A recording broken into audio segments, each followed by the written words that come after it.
Sex করার জন্য লোক আনতো। সে আমার রুমে ঢুকাতো, দেন সে বাহিরে বসে থাকতো। সবাইকে বলতো আমি বোবা, সুযোগ পাইনি পালিয়ে যাওয়ার। কিভাবে পালাবো? যে বিভিন্ন মেয়ে আসে বাসায়, মেয়ে কখনো নিজের স্বামীর ভাগ আসলে অন্য কাউকে দিতে পারে না।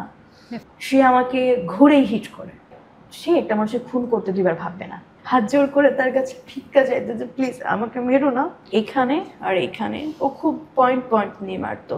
আমি অনেকবার, সত্যি বলতে আমি অনেকবার চেষ্টা করেছি সুইসাইড করার জন্য। দর্শক, স্বাগত জানাচ্ছি বাংলাদেশের খবরে। সঙ্গে রয়েছি আমি ফারিয়া আহমেদ উন্নি। আজ আপনাদেরকে এমন এক ঘটনা শোনাতে যাচ্ছি যা শুনতে অবাস্তব মনে হলেও একেবারেই সত্য ঘটনা, যা ঘটতে পারে আপনার সাথেও। যেখানে প্রেম আছে, ভালোবাসা আছে, সেই সাথে আছে বিশ্বাসঘাতকতাও। কেমন আছেন আপু? জি আপু, আলহামদুলিল্লাহ ভালো আছি। আপনার নামটা আর হচ্ছে বাসা কোথায় একটু জানবো প্রথমেই। আমার নাম, আমার বাসা।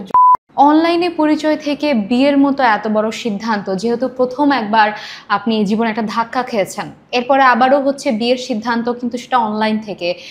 কি হয়েছিল, কেন এত ভালো লেগেছিল এবং এরপরে কি ঘটে একটু বলবেন? আসলে বিয়ের সিদ্ধান্ত যেটা, এটা সম্পূর্ণই আমার বাচ্চার জন্য। কারণ বাচ্চা তো ছোট ছিল তখন আমার বাচ্চার বয়স ছিল আপনার 3.5 অথবা 4। তো আমার মনে হয়েছিল, যেহেতু আমি চাকরি করতাম, আমার বাচ্চাকে আমার কাছে রাখা হতো না। আমার মনে হয়েছিল একটা সময় যে আমি হয়তো বিবাহতে আবদ্ধ হলে আমি বাসায় থাকবো। আমার বিয়ের পরে টু বি অনেস্ট আমার চাকরি করার কোনো ইচ্ছা ছিল না। তো বাসায় থাকবো, বাচ্চাটা আমার কাছে থাকবে, বাচ্চাটাকে দেখতে পারবো। আবার এটাও মাথায় ঘুরছিল যে বাচ্চাটা যেহেতু ছোট, যদি কেউ একজন থাকে তাকে যদি বাবার মতো আদর দেয়, তাহলে হয়তো সে যেহেতু ছোট, তো সে এটা খুব একটা মনে রাখতে পারবে না যে তার বাবা আসলে কে, বা বড় হলে তার এটা এফেক্ট পড়বে না যে সে আমার নিজের বাবা না সৎ বাবা। তো আমি চাচ্ছিলাম এটার জন্য, বাচ্চাটার জন্য এই বিবাহটা করতে। এখান থেকেই বিবাহর আর কি ধারণাটা আমার, বা সিদ্ধান্ত নেওয়া হয়েছিল। আমার চাওয়া ছিল হচ্ছে এমন একজন মানুষ যে আমার বাচ্চাটাকে নিজের মতো করে দেখবার, নিজের বাচ্চার মতো করে ট্রিট করবে, ভালোবাসবে, যে নর্মালি আমার মতোই বিবাহ বিচ্ছিন্ন হবে, বা তার একটা বেবি থাকলেও আমার কোনো সমস্যা ছিল না। কারণ যদি তার বেবি থাকে, সে আমার বেবির মর্মটা বুঝবে। বাট সাডেনলি সে আমাকে নক করে, সে আমাকে অনেক রকম আশ্বাস দেয় যে সে আমার বাচ্চাকে নিজের মতো করে দেখবে। পরিচয় কোথায় হয়েছিল? পরিচয়টা হয়েছিল বাঙালি ম্যাট্রিমোনিয়াল অ্যাপ। তো ওইখান থেকে সে আমাকে ইনবক্স করে তার বায়োডাটা দেয়। দেওয়ার পরে আমার সাথে বিয়ের একটা কথাবার্তাতে আগায়। তো যখন আমি শুনি সে আনম্যারিড, তখন আমি ফার্স্টে রিজেক্ট করে দিই যে নাম সরি, আমি আনম্যারিড কাউকে বিয়ে করতে চাচ্ছি না এই মুহূর্তে, বা করব না। পরে সে আমাকে বললো আসলে কেন। তখন আমি বিবরণ বললাম যে আসলে যেহেতু আমি ডিভোর্সি, আমার একটা বেবি আছে, সেহেতু আমি চাচ্ছি এরকম কাউকে যে আসলে যার বেবি আছে সে বুঝবে বেবি মর্মটা আসলে। সে বলল যে আপনি নিশ্চিন্তে থাকতে পারেন, আমি আপনার বেবিকে অনেক ভালো রাখবো। যে এরকম অনেক রকম আশ্বাস সে আমাকে দেয়। আমি এক প্রকার বলা চলে ম্যানুপুলেট, আমি আসলে তার কথায় অনেকটা আশ্বস্ত হই এবং ম্যানুপুলেট হয়ে যাই, যার ফলে আমি ওর সাথে বিবাহ আবদ্ধ হওয়ার একটা সিদ্ধান্ত নেই। তারও আমাকে ভালো লাগে, আমরা মিট আপও করেছিলাম।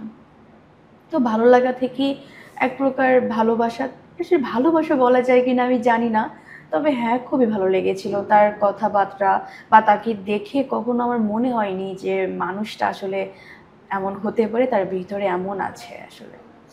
পরিবার, দুই পরিবারকে সাথে নিয়ে তারপরই তো বিয়েটা হয়েছিল। আসলে যেহেতু ভালো লাগা ছিল, বা একটা সময় ভালোবাসাটাও হয়ে যায়, সেহেতু পরিবারকে আর সাথে রাখা হয়নি। আমি চেয়েছিলাম যে পরিবারকে জানাবো একটু পরে, আসলে আমি নিজে আগে দেখি জিনিসটা, যে আসলে মানুষটা কেমন, বা কতটুক কি আমার সাথে মানিয়ে নিতে পারে, বা কতটুক। তো যতটুক আমার প্ল্যান ছিল, আমি 1-2 মাস থেকে দেখবো, তারপর ফ্যামিলিতে জানাবো। ফ্যামিলিতে জানানোর পরে কি হলো আসলে? ফ্যামিলিতে জানালাম, আসলে ফ্যামিলিতে বলতে আমার আম্মুকে প্রথম জানাই যে আম্মু এরকম একটা ছেলে আছে, আমার খুবই ভালো লাগে, বা সেও আমাকে খুব ভালোবাসে, তো আমরা বিয়ে করতে চাচ্ছি। যেহেতু আগের সংসারে অনেকটা অবহেলিত এবং নির্যাতিত ছিলাম, আমি অনেক মারধর খাইছি আগের সংসারে, যার ফলে আমার আম্মু একটু ওয়ার্ড ছিল যে বাচ্চারা যদি সুখ পায় বা সুখের মুখ দেখে তাহলে তো ভালো। আমার আম্মু আমাকে অনেক ভাবতো। তো আম্মু বলে, যদি ছেলেটা ভালো হয়, তোমার কাছে ভালো মনে হয়, তাহলে তুমি করতে পারো, হারাম কোনো সম্পর্কে না থেকে তুমি হালাল সম্পর্কে যেতে পারো। তো ওইভাবে আম্মুকে বলে আর কি বিবাহটা করা ছিল। দেন আব্বু জানছে আরও 1 মাস পরে। তো তখন আমার ফ্যামিলি থেকে আব্বু খুবই অ্যাগ্রেসিভ ছিল। আব্বু আসলে তাকে মেনে নেয়নি, বা আব্বু চায়নি যে আমি এখন বিয়েটা করি। আব্বু চেয়েছিল আমি কিছুদিন ডেভেলপ করি বা কিছু সময় নিয়ে বিয়েটা করি। তো এই জন্য ফ্যামিলি থেকে একটু আমার উপর অসন্তুষ্ট ছিল। আপনার যে এক্স হাজব্যান্ড, উনার ফ্যামিলির রিয়াকশন কি ছিল? যেহেতু আপনি আগে থেকে ম্যারিড ছিলেন, একটা বাবু ছিল, উনাদের রিয়াকশন কেমন ছিল যেহেতু উনি আনম্যারিড বলেছেন? আসলে ওর ফ্যামিলিতে কথা বলার মতো কোনো সুযোগই আমার ছিল না। তবে তার ভাষ্য মতে সে আমাকে বলেছিল তার আম্মু জিনিসটা মানবে না, কারণ আমি বিবাহ বিচ্ছিন্ন, আমার একটা বেবি আছে। তো আমি তাকে বলেছিলাম, যদি না মানে ঠিক আছে, এখানে থাক, বিষয়টা আগানোর প্রয়োজন নেই। কারণ বড়দের বরদোয়া নিয়ে কখনো জীবনে আগানো যায় না। বিয়ের মতো একটা জিনিস আমি চাইনি বরদোয়াতে শুরু হোক। যেহেতু সে চায় না, ঠিক আছে, কারণ এটা নিয়ে পরে আমি ঝামেলা করতে পারবো না। কারণ আমার ফার্স্টের জীবনটাই ঝামেলার ছিল। তো নেক্সট টাইম ঝামেলা করার মতো শক্তি আমার নেই, সুতরাং আপনি এখানে স্টপ করেন। তো বললো যে না না, সেটা আমি দেখে নিব, আমাকে একটু সময় দিতে হবে, আমি জিনিসটা তাদের সাথে বুঝিয়ে আমি একটা সর্ট আউটে যাবো, এটা বলেছিল। তো আমি বললাম ঠিক আছে, আপনি যদি মানাতে পারেন তাহলে আমার কোনো সমস্যা নেই, কিন্তু এটা নিয়ে ভবিষ্যতে কোনো ঝামেলায় কিন্তু আমি যাবো না, তাকে ক্লিয়ারলি বলে দিই। সে বলল ঠিক আছে। তো এভাবেই আর কি তার সাথে এই কথাগুলোর পরেই তার সাথে বিয়েতে যাওয়া আর কি। কোথায় বিয়ে হয়েছিল? নড়াইলে? আপনার না, এক্স হাজব্যান্ডের বাসা কোথায় ছিল? আমার এক্স হাজবেন্ডের বাসা ছিল আপনার ময়মনসিংহ, হালুয়াঘাট, ছাতকাও গ্রাম। বিয়েটা কোথায় করেছেন? বিয়েটা করেছিলাম, যেহেতু আমি ঢাকাতে ছিলাম, ঢাকা উত্তর আবদুল্লাপুর 8 নম্বর রেলগেটে বিয়েটা করা হয়েছিল। কাজী অফিসে নাকি কোর্টে? কোথায় বিয়ে আসলে করেছেন? প্রথমে আমাদের বিয়েটা হয় ডিসেম্বরের 22 তারিখে। এটা শুধু ওর একটা কাজিন ছিল, উনি হুজুর আই থিঙ্ক। তো উনি হচ্ছে জাস্ট কলমা টাইপের কিছু একটা করে, কোনো সাক্ষী ছিল না, জাস্ট ওনারা ছিল। ওনারা কলমা করে আমাকে ফার্স্টে ডিসেম্বর 22 থেকে কলমা করে। তারপরে আমার মনে হয় যে আসলে এইভাবে কোনো সাক্ষী নেই, কোনো পেপারস নেই, এভাবে বিয়েটা আসলে কিভাবে কি। তারপরে আমরা আবার জানুয়ারি 22 তারিখে আইন অনুযায়ী বিয়েটা করি। আচ্ছা, এই যে এত বড় একটা সিদ্ধান্ত, আপনার এক্স হাজবেন্ডের ফ্যামিলিকেও আপনি কখনো দেখেননি, তারপরও যে এত বড় সিদ্ধান্ত নিলেন, এটা কি আসলে শুধু ভালোবাসা থেকে নাকি হচ্ছে অন্য কিছু কোনো বিষয় ছিল?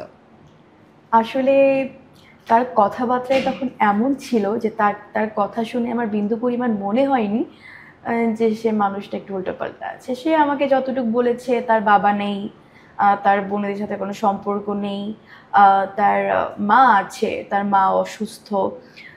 দেখতাম সে তার ফ্যামিলির সাথে কথা বলতো। না, তার মার সাথে আমি কথা বলেছিলাম অবশ্য, বিয়ের আগে কথা বলেছিলাম, বিয়ের পরেও কথা বলেছি। তার মা 1 মাস পরে জানছে যে আমরা বিয়ে করেছি আর কি। তো তার মা তখন খুবই নর্মাল বিহেভ করছে যে হ্যাঁ ঠিক আছে। তো তখন আমি দেখি না তার মার ভিতরে কোনো চেঞ্জিং বা সে আমাকে মানবে না, এরকম কিছু দেখিনি। তার মা যথেষ্ট আহ, আমার সাথে খুব ভালো বিহেভ করছে। বিয়ের পর কি করলেন? একসাথে বাসা নিলেন? আপনার মেয়েকে সাথে নিয়ে মেয়েকে কেমন আদর করতো? আচ্ছা, বিয়ের পরে মেয়েকে নিয়ে আসা আসলে কখন হয়েছে, আমাদের বিয়ে হয়েছে ডিসেম্বরের 22 তারিখে, মেয়েকে আনা হয়েছে মে মাসে। মানে এই কয়টা টাইম আমি মেয়েটাকে আনিনি। কেন আনিনি, আমি চাচ্ছিলাম তাকে আসলে দেখতে, সে আসলে কেমন কি। কারণ দুম করে মেয়েটাকে নিয়ে চলে আসবো, বাচ্চাটা পরে খারাপ ইফেক্ট পড়বে, এটা আমি চাচ্ছিলাম না। আগে চাচ্ছিলাম যে সে আসলে কেমন মানুষটা আমি দেখতে চেয়েছিলাম।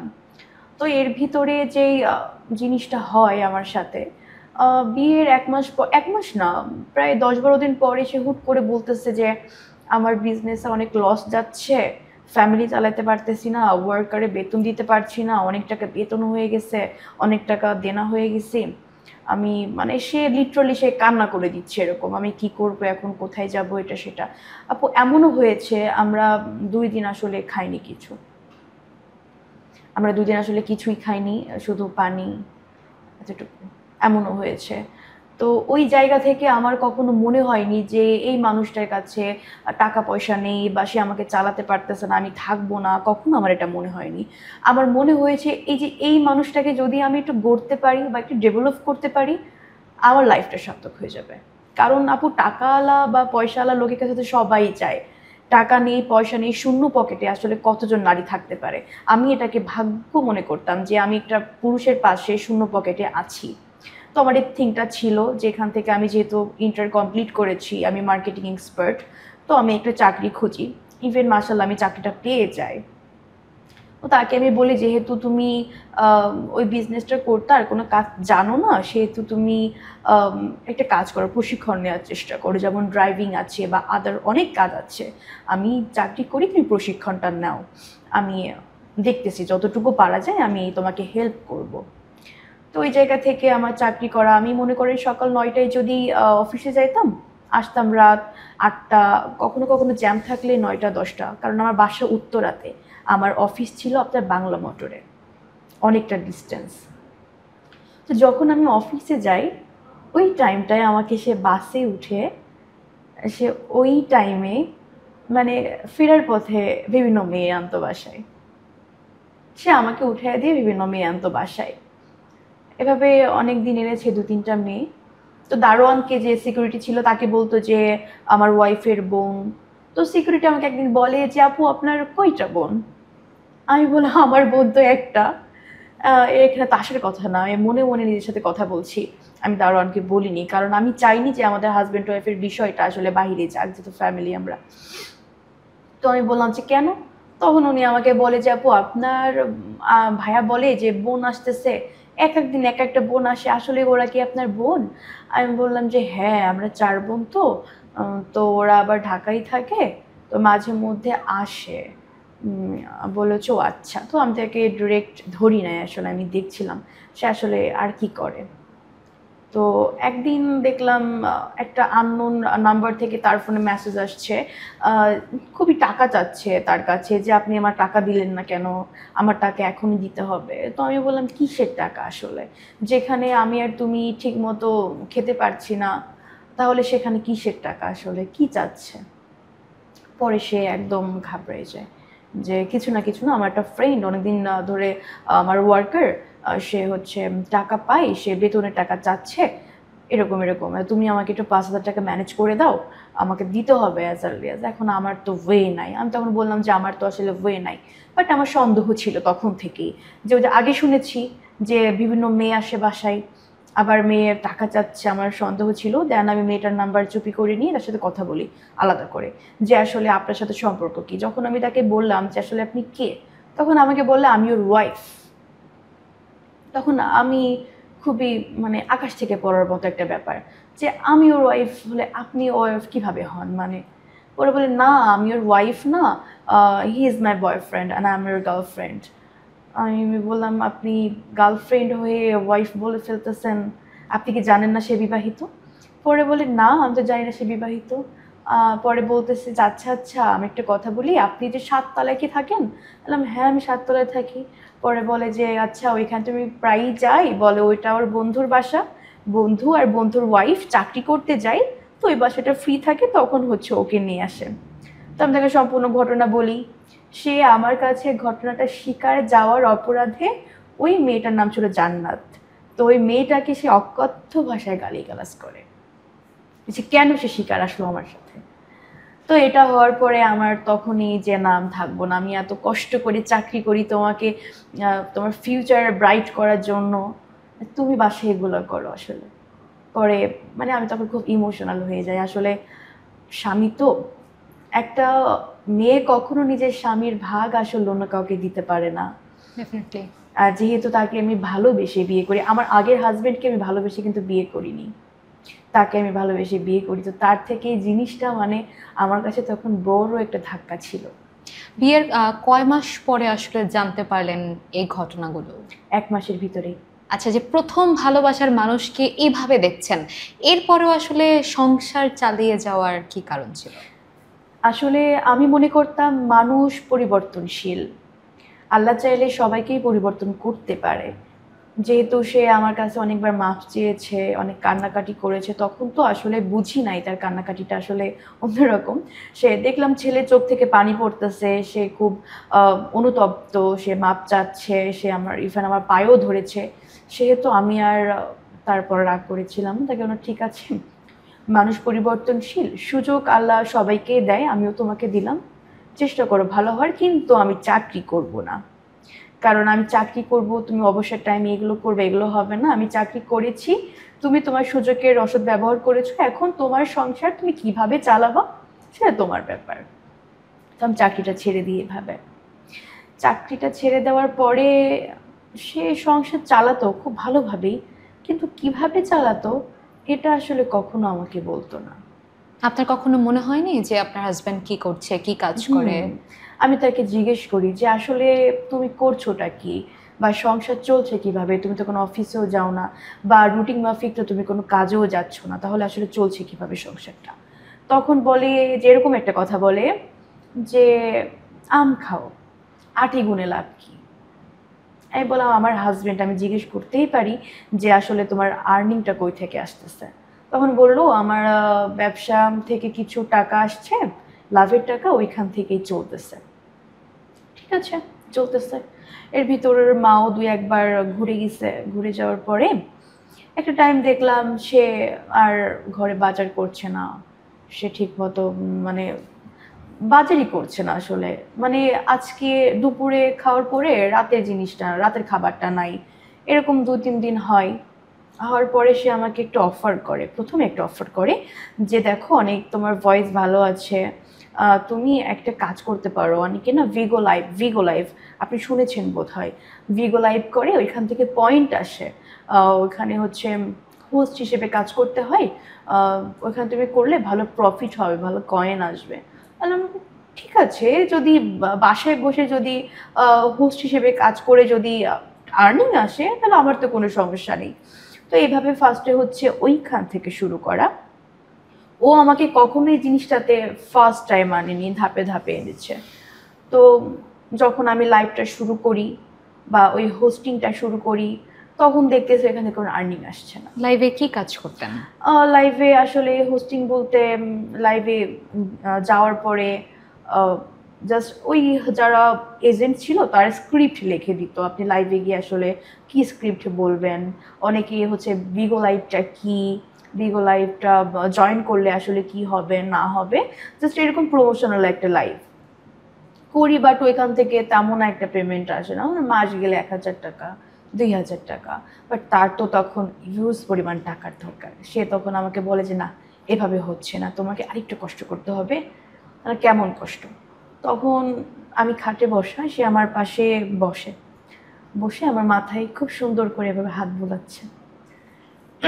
সে তখন আমাকে বলে যে দেখো, জীবনে বড় হতে গেলে কখনো সৎ পথে না বড় হওয়া যায় না, বড় হতে গেলে একটু অসৎ পথ অবলম্বন করতে হয়। বললাম যেমন কেমন অসৎ পথ? পরে বলে যে দেখো, আমি অনেকটা দিনাদায়ক হয়ে গেছি, আমাকে যদি ওরা পায় মেরে ফেলবে, তুমি কি চাও আমাকে মেরে ফেলুক? আমি বললাম এটা তো অবশ্যই না। বলে তোমার কি ওয়াইফ হিসেবে কোনো দায়িত্ব নেই তোমার হাজব্যান্ডের পাশে দাঁড়ানো? হ্যাঁ অবশ্যই আছে, আমি সেটা করতেছি, তো আমি কি তোমাকে ছেড়ে গেছি? বলে না। তাহলে আমি কি, এটা কি দাঁড়ানো হচ্ছে না? হ্যাঁ। পরে বলো যে না, এভাবে না, তোমাকে একটা সাইটের কথা বলবো, বা একটা পেজে তোমাকে লাইভ করতে হবে। আচ্ছা ঠিক আছে, কেমন লাইভ করতে হবে? বলে ছেলের সাথে কথা বলতে হবে। তখন আমি ডেনাই করি যে না, আমি এটা করতে পারবো না। ডিরেক্টলি আমাকে বলেনি, হ্যাঁ, যে সেক্সুয়াল লাইভ করতে হবে, সে জাস্ট বলছে ছেলেদের সাথে লাইভ করতে হবে। তখন যেহেতু ছেলেদের সাথে, সেহেতু আমি বারণ করেছি যে না, আমি এটা করবো না। যখন আমি বারণ করছি, তখন থেকে দেখলাম তার ভিতরে একটা অ্যাগ্রেসিভ মুড চলে আসছে। সে আমাকে সহ্য করতে পারতেছে না, আমাকে দেখলে বকাঝকা করতেছে। হ্যাঁ, তখন আমি তার সাথে কথা বলি, আসলে সমস্যাটা কি, এরকম কেন হচ্ছে। যখন কথা বলতে যাই, সে আমাকে ঘুরেই হিট করে। যখন সে হিট করে, সে প্রথমবার গায়ে হ্যাঁ, হাত প্রথমবার গায়ে হাত তুলে। কত মাস পর বিয়ের এটা ঘটনা? 2 মাসের ভিতরেই আচ্ছা। আমাকে সে প্রথমবার হিট করে। তো তখন সে হিট করার পরে খুব অ্যাগ্রেসিভ হয়ে ডোর লক করে দেয়, ডোর লক করে আমাকে টানতে টানতে মেইন রুমে মানে বেডরুমে নিয়ে গিয়ে ওই ডোরটাও অফ করে দেয়। ডোরটা অফ করে দিয়ে খুব অকথ্য ভাষায় গালিগালাজ করে আর বলে যে আমার টাকা লাগবে, টাকা, তুই এগুলো করবি নাকি মরবি। তখন আসলে আমি ফার্স্ট টাইম তার এরকম অ্যাগ্রেসিভ মুড বা তার রিয়াকশন দেখে আমার ওই মুহূর্তে ব্রেইনে এটা খেলছে যে সে একটা মানুষের খুন করতে দুইবার ভাববে না। যখন আমি ডিনাইট করি যে না আমি এটা করবো না, আমি চলে যাব, তখন আমি আমার ব্যাগটা নিয়ে চলে যাব। তখন আমি ব্যাগটা কেন হাতে নিলাম এই ইস্যুতে ও আমাকে প্রচুর মারে, এমন মারে যে আমি আমার এই দাঁত আর এই দাঁত সোজা করতে পারি না। যখন একসাথে করতে যাই এই দুটা মারি, তখন এইটা মনে হয় আমার কানের পাশ থেকে সরে যাচ্ছে, এই মুখটা তখন এভাবে ফুলে যায় আমার। ও যেভাবে আমাকে মারধর করছে, আমি তখন এই দুই হাত এভাবে করে মাপ চাইতে, মানে প্লিজ আমাকে আর মেরো না, এভাবে বাধ্য হয়েছি আমি আসলে ওই ওই টাইমটায়। আমি প্লিজ তোমাকে মেরো না, তুমি যা বলবা আমি সব শুনবো। ওই টাইমটা আসলাম সরি। আমি তখন বাধ্য হয়ে দুটা হাত জোর করে তার কাছে ভিক্ষা চাইতে যে প্লিজ আমাকে মেরো না, তুমি যা বলবো আমি সব শুনবো। তো ওই টাইমটাতে সে আমাকে তারপরও মারছে। লাস্টে আমি তার পা জড়ায় ধরছি যে আমাকে প্লিজ মেরো না, আমি এখান থেকে হচ্ছে আমি সে যা বলতো আমি সব শুনতাম। তখন আপনার মেয়ে কোথায় ছিল? তখন আমার মেয়ে আমার আম্মুর কাছে ছিল, যেহেতু আমি চাকরি করতাম, তো আমার বাচ্চাটাকে আগে আম্মুর কাছে রেখে দিয়ে আসছিলাম। তো তখন থেকে আমি তার কথাই ঠিক আছে তুমি যা বলবো আমি সব শুনবো। তখন থেকে আমার আমার বাসার সাথে আমার আলাদা করে কথা বলা বন্ধ হয়ে যায়। কথা বলতে হবে তার সামনে, আলাদা করে কথা বলা যাবে না। কখনো একা বাইরে যেতে পারবো না, ওয়াশরুমে কখনো ডোর লক করে যেতে পারবো না। সে সবসময় আমার সাথে থাকতো। ওয়াশরুমে গেলে আমার অলওয়েজ ডোরটা ওপেন রাখতে হতো। এভাবে সে প্রতিনিয়ত লোকান্ত বাসায়। লোকান্ত বলতে? লোকান্ত বলতে সেক্স করার জন্য লোকান্ত। সে লোকান্ত, সে আমার রুমে ঢুকাতো, দেন সে বাহিরে বসে থাকতো, সবাইকে বলতো আমি বোবা, আমি কথা বলতে পারি না। ম্যাক্সিমাম বলতো যে আমি বোবা, আমি কথা বলতে পারি না। যদি কখনো শুনতো যে কারোর সাথে আমি কথা বলেছি, তখন ওই টাইমে নক করতো। ওই টাইমে নক করে আমাকে বাহিরে ডেকে আমাকে থ্রেট দিত। যদি আমি কাউকে আসলে বলে দেই যে সে আমাকে এরকম জোর করে করতেছে বা ভালো মন্দ যদি বলে দিই, এর জন্য কখনো আমাকে কথা বলতে দিত না। আর আমি ওই যে ভয়ে কথা বলতাম না। এভাবে চলে। আমি এর ভিতরে সুযোগ পাইনি পালিয়ে যাওয়ার। কিভাবে পালাবো? আমাকে ওয়াশরুমে একা ছাড়ে না, আমাকে বাহিরে একা ছাড়ে না, কোথাও গেলে বাহির থেকে তালা মেরে যায়, ইভেন রুমের ভিতরেও তালা মারা থাকে। আমি কিভাবে যাব আসলে? ভিডিও কল থেকে একদম সরাসরি বাসায় লোক আনা শুরু করলো? প্রথমে হচ্ছে বাসায় লোক আনা শুরু হয়। আচ্ছা, প্রথমে শুরু হয় বাসাতে, তারপরে হচ্ছে ভিডিও কলে যায়। তো এইভাবে চলতে থাকে প্রায় ফেব্রুয়ারি, মার্চ, এপ্রিল পর্যন্ত, এপ্রিলের ফার্স্ট পর্যন্ত। প্রতিদিন কি এমন ঘটনা ঘটতো? প্রতিদিন প্রতিদিন আমার সুস্থ অসুস্থতার কখনো সে দেখতো না। এমন হয়েছে যে আমার গায়ে খুব জ্বর, আমি আজকে আসলে সার্ভাইভ করতে পারছি না, করতে হবে, করতেই হবে। প্রয়োজনে আমাকে এরকমও রেকর্ড আছে যে আমার অনেক জ্বর, 103 জ্বর কমতেছে না, সে আমাকে মানে জ্বর ইনস্ট্যান্ট কমানো যায় কিভাবে। আমার মনে হতো কি জানেন, ও হয়তো আমার যত্ন করতেছে, মনে হয় আমার কেয়ার করতেছে, কিন্তু আসলে না। আমার জ্বর থাকলে তার একদিন ইনকাম বন্ধ। এটার জন্য সে সবসময় আমার জ্বর হলে আমি যেন অসুস্থ না হই, এটার জন্য সবসময় ট্রাই করতো। হ্যাঁ, এরকম। তো এভাবে একদিন সুযোগ পাই পালিয়ে যাওয়ার। সে শুয়েছিল, বালিশের তল থেকে চাবিটা নিয়ে আমি পালায়ে যাই বাসা থেকে। বাসা থেকে পালায়ে যখন যাই, তখন আমি ঢাকা থেকে আমার জন্মস্থান খুলনা, কিন্তু খুলনায় চলে যাই। যাওয়ার পরে আমার তখন ইন্টেনশন ছিল যে আমি ওর কাছে আর কখনোই ফিরবো না। যেহেতু মধ্যবিত্ত ফ্যামিলি থেকে বিলং করি, আমি চাইনি যে এই কথাটা আমার ফ্যামিলিতে কেউ জানুক, কারণ আমরা মধ্যবিত্ত ফ্যামিলি, তো জানলে হয়তো আমার বাবা মা আসলে কিভাবে রিয়াক্ট করবে, বা হয়তো আমার মা হার্টের রোগী, 2বার স্ট্রোক করেছে, হয়তো তার কিছু হয়েও যেতে পারে, যেহেতু আমার মাকে খুব ভালোবাসি। এই জায়গা থেকে বলার সাহসটা আসলে তখন হয়ে ওঠেনি, আমি বলিনি। আমি আমার মতো করে খুলনা চলে আসি, আবারও চেষ্টা করি চাকরি খোঁজার। চাকরিটা খুলনাতে পেয়ে কার যাই। কাছে গিয়েছিলেন? খুলনাতে আমার নানু বাড়ি, তো নানু বাড়িতে গিয়েছিলাম। তো সেখানে গিয়ে একটা চাকরি পেয়ে যাই। তাকে খুলনাতে, না সরি, এর ভিতরে সে আবার আমি চলে যাওয়াতে সে অনেক কান্নাকাটি করে। সে আমার কাছে অনেকবার বলে যে আমি যা করেছি ভুল করেছি, আর করব না, কখনো করব না, এবার মতো মাফ করে দাও। অনেক কান্নাকাটি করে, পায়ে ধরে, এ মানে ফ্যামিলির কাছে গিয়ে কান্নাকাটি করে, আব্বুর কাছে কান্নাকাটি করে, সবার কাছে কান্নাকাটি করে। এমন বলে যে প্রয়োজনে আমি আপনার পায়ে ধরি, তারপরেও আপনি ওকে ফিরিয়ে দেন, যেটা আপনি ভয়েসে দেখলেন আর কি।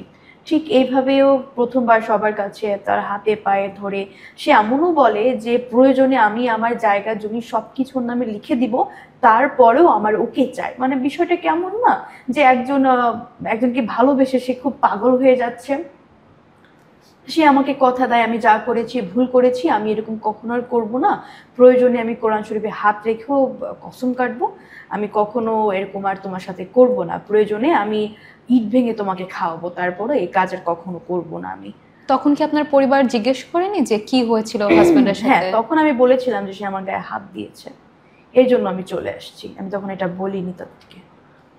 তো একসময় মনে হলো যে আসলে হয়তো মানুষটা পরিবর্তনশীল, আল্লাহ হয়তো হেদায়েত দিয়েছে, সে হয়তো পরিবর্তন হয়ে যাবে, যেহেতু ভালোবাসতাম তাকে।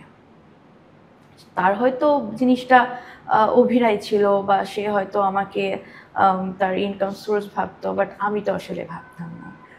আমি তো তাকে ভালোই বেসেছিলাম। তো আমার মনে হয়েছিল যে ঠিক আছে, মানুষটাকে আর একবার সুযোগ দিয়ে দেখি। হ্যাঁ, মানুষটাকে সুযোগ দিলাম, সে খুলনা আসলো, তখন আমি জব করলাম। তাকে, সে যেহেতু অনেক শৌখিন ছিল, মানুষটাকে আপনি দেখেছেন হয়তো ছবিতে, সে দেখতে শুনতে অনেক ভালো ছিল।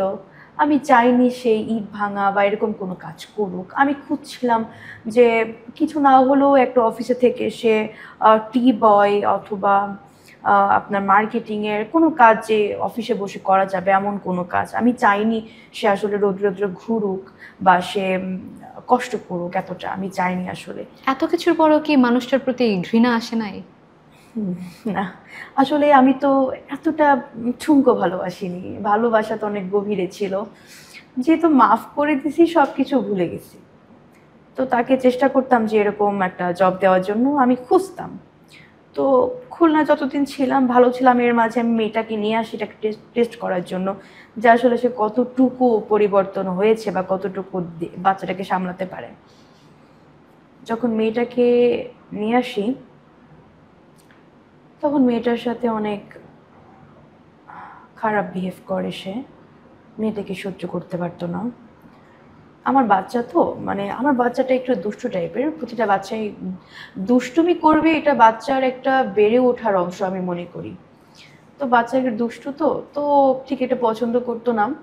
এভাবে অনেক দিন যায়, আমি নোটিস করছি বিষয়টা, কিন্তু কখনো বলিনি। কেন বলিনি? বললে হয়তো সে বলবে যে আমার বাচ্চা হলে কি আমি শাসন করতাম না, বকা দিতাম না, তখন তো তুমি কিছু বলতা না, হয়তো নিজের বাবা বিধায় তুমি আমাকে কথাগুলো শোনাচ্ছ। আমি আসলে জায়গাতে আটকা ছিলাম, যে আমি যদি বলি সে বা ভাববে যে আমি সৎ বাবা বিধায় ও আমাকে বলতেছে, সে আমার থেকে অধিকার হরণ করতেছে বলে আমি কখনো কিছু বলতাম না, যে ঠিক আছে দেখি বিষয়টা কি। একদিন আমি খুবই অসুস্থ, আমার বাচ্চাটা একা একা গোসল করতেছে, আর সে মেবি কোনো কাজ করছিল। তো বাচ্চাটা চোখে সাবান যাওয়ার পরে বাচ্চাটা অনেক চিল্লাচিল্লি করতেছে।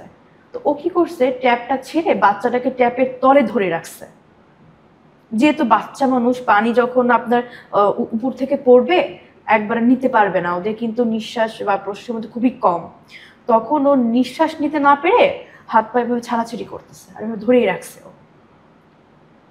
আমি মনে করেন বেড থেকে দেখতেছি, মানে আমার বাচ্চাটা একবার চিল্লাচ্ছে, একবার চিল্লাচ্ছে না, মানে মানুষ দেখবেন ডুব দিলে উঠে চিল্লে আবার ডুব দিলে আবার চুপ হয়ে যায়, সেম লাইক ওরকম একটা আওয়াজ আমি পাই। যখন আমি পাই তখন আমি দৌড়ে যাই, দৌড়ে গিয়ে দেখি ও ট্যাপের নিচে ধরে রাখছে।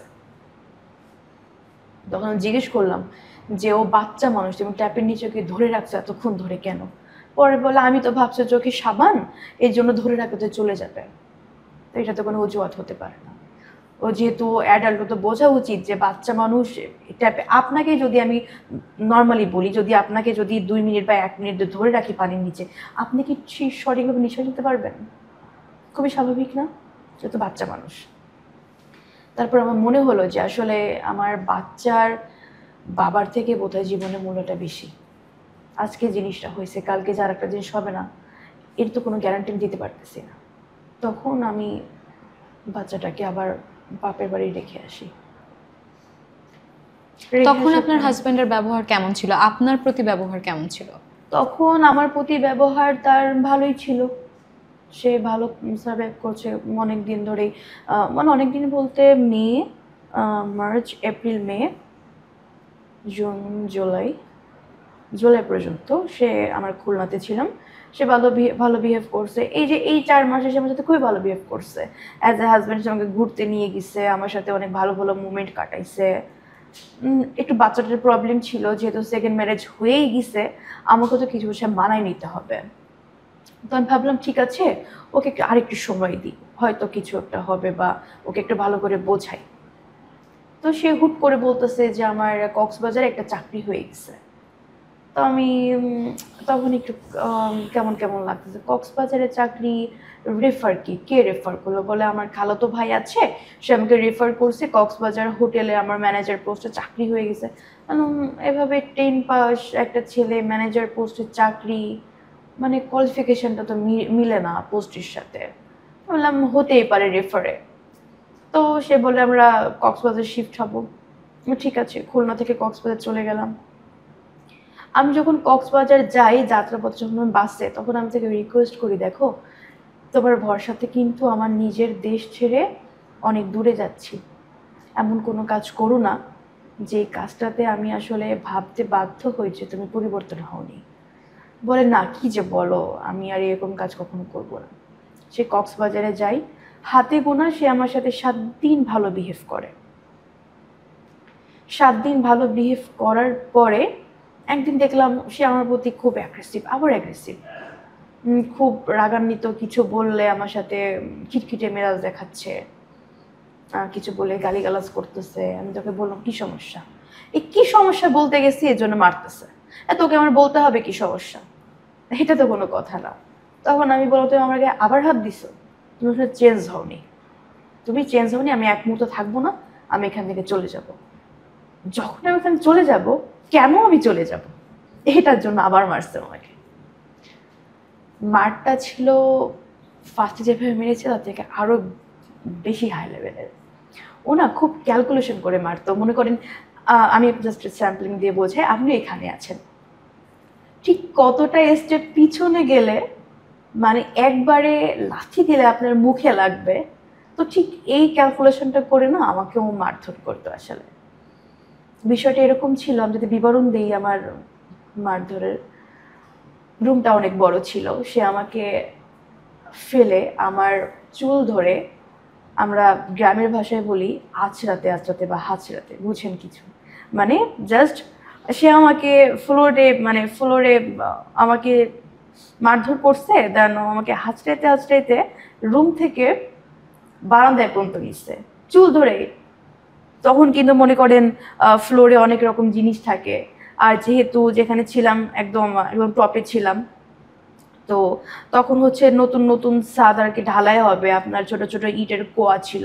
তো যখন আমাকে হাতটাতে নিয়ে যাচ্ছে, তখন ওই ইটের কুয়াগুলোতে আমার পিঠে এরকম এরকম দাগ হয়ে যায় বা ছুলে যায়। দেন ছাদে নিয়ে যায় আমাকে, ছাদে নিয়ে আমার কাপড় চোপড় খুলে সে আমার সাথে সেক্সুয়াল কাজটা করে। কেউ কি ছিল না আশেপাশে? ওই বাসায় কি আর কেউ থাকতো না? মানে আজ কেউ আসলে চিৎকার শুনতো না? কক্সবাজার জায়গাটা তো কলাতলি পাহাড়ি একটা জায়গা, হ্যাঁ, আর যে বাসাটা ছিল আশেপাশে দেখা গেলেও তেমন রাতের বেলায় তো মানে তেমন একটা ছাদের লাইট অফ থাকলে দেখা যায়নি, তো তখন ওই যে কাজটা করেছিল তখন শুধুমাত্র এই কাজটাই করেনি, সে তার পা দিয়ে আমার গলা পাড়ায় ধরছিল আর আমার সিজারের জায়গাটায় পাড়ায় ধরছিল, তখন বলছিল যে মেয়ে এখান থেকে জন্ম দিছিস, মেয়ে এখানেই ঢুকিয়ে দিব। আরো কিছু কথা ছিল। আসলে আপু ওই টাইমটা না আমি আসলে সহ্য করতে পারিনি, তখন আমি উপরে থেকে এভাবে তাকায় জাস্ট বলতে চাই আল্লাহ তুমি বিচার করো। আমি কেন বললাম আল্লাহ তুমি বিচার করো, এটার জন্য সে আমাকে আবার মারে।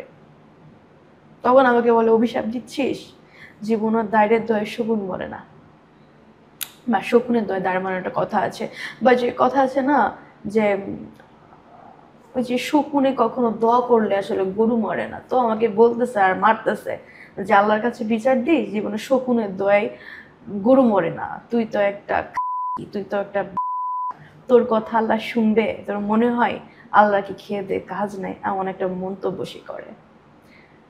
তখন আপু আমার আসলে কান্না করা ছাড়া আর কিছুই করার ছিল না, আসলে আমি কি করতাম। আর তখন আমি সিদ্ধান্ত নেই যে না মারিয়া, আমাকে এখান থেকে অ্যাট এনি কস্ট তোমাকে পালাতে হবে, আমি পালাবো পালাবো। সকালে যখন ও ঘুমাইছিল সেম চাবিটা নিয়ে আমি কক্সবাজার থেকে পালাই যাই। তখন যে সিকিউরিটি ছিল বাসার, একটা জিনিস কি জানেন, ও কখনো না সাবলেট নিত না, যেটাই নিত 2 রুম 3 রুম একাই নিত, সিকিউরিটি ছাড়া কখনো বাসা নিত না। আর সিকিউরিটি বলে রাখতো, মানে দারোয়ানকে বলে রাখতো যে আপনার ভাবি তো একটু রাগী মানুষ, যদি রাগ টাগ করে চলে যায় আমাকে একটু খবর টবর দিয়েন। তো সেম আমি সকালে ভোরে একদম বের হয়ে যাই, যেহেতু গেট লক থাকে, অনেক ভোরে ওকে ডাকি, চাবিটা নেই, নিয়ে আমি বের হয়ে যাই। তখন আমাকে আটকানোর চেষ্টা করে যে ভাবি আপনি, জানি আপনি কেন যাচ্ছেন, ভাইয়া হয়তো ঝগড়া করছে, আপনি যায়েন না ভাবি। তো আমি ওই আবার যে দারোয়ান, ও আমার আমার ভাইয়ের মতো ওকে লাগে, তো আমি খুব স্নেহ করতাম ওকে, যে ভাই তুমি মনে করো যে আপু ভালোর জন্য যাচ্ছে, তুমি প্লিজ তোমার ভাইকে খবর দিও না। পরে বলে যে আপু আমি শুনছি ভাই আপনাকে মারছে, আমি শুনছি কিন্তু যাইনি, কেন জানেন, স্বামী স্ত্রীর ঝামেলায় আপু যাবো, এই জন্য আমি ফোন করেছিলাম আমাদের মালিককে, সে বলছে যে না স্বামী স্ত্রীর ঝামেলায় যাওয়া যাবে না। স্বাভাবিক না খুবই। তখন আমি তখন পালাই যাই, পালাই গিয়ে তখন তো বাস বাস পাইনি, আমার কাছে কোনো টাকা নেই, আসলে পালাই কোথায় যাব। তারপরও মানে আমি কোনো একটা আল্লাহ একটা ব্যবস্থা করে দিবে এই আশায় আমি আসলে পালাই গেছি। তো পালাই যাওয়ার পরে ও আসলে আমার এক্স হাজবেন্ডকে গিয়ে বলে যে ভাইয়া আপনি তাড়াতাড়ি যান, ভাবি তো রাগ করে চলে যাচ্ছে, ও তো আসলে জানে না বিষয়গুলো। তো ও ওই টাইমে ঘুম থেকে উঠে আমাকে দৌড়তে দৌড়াতে ধরে, ধরার পরে আমার বাসা থেকে কলাতলি প্রায় 10 মিনিটের পথ হেঁটে গেলে, ওই 10 মিনিট ধরে আমাকে রাস্তাতে ঘুষাতে ঘুষাতে নিয়ে আসছে, 10 মিনিট ধরে এখানে আর এখানে। ও খুব পয়েন্ট পয়েন্ট নিয়ে মারতো, মানে এইখানে মারলে আমি খুব ব্যথা পাবো, তো এই জায়গাগুলোতেও বেশি মারতো। তো 10 মিনিট ধরে আমার কানে আশেপাশে কানে কি কেউ সাহায্য ছিল, করতে? সবাই ছিল, কিন্তু কেউ আসেনি, কেউ আসেনি। আমি চাচ্ছিলাম কেউ একটু আসুক, এসে একটু আসলে ঠেকাক, আসলে আমি, কেউ আসেনি। আমি আসলে ওর সামনে কাউকে ডাকার সাহস পাইনি।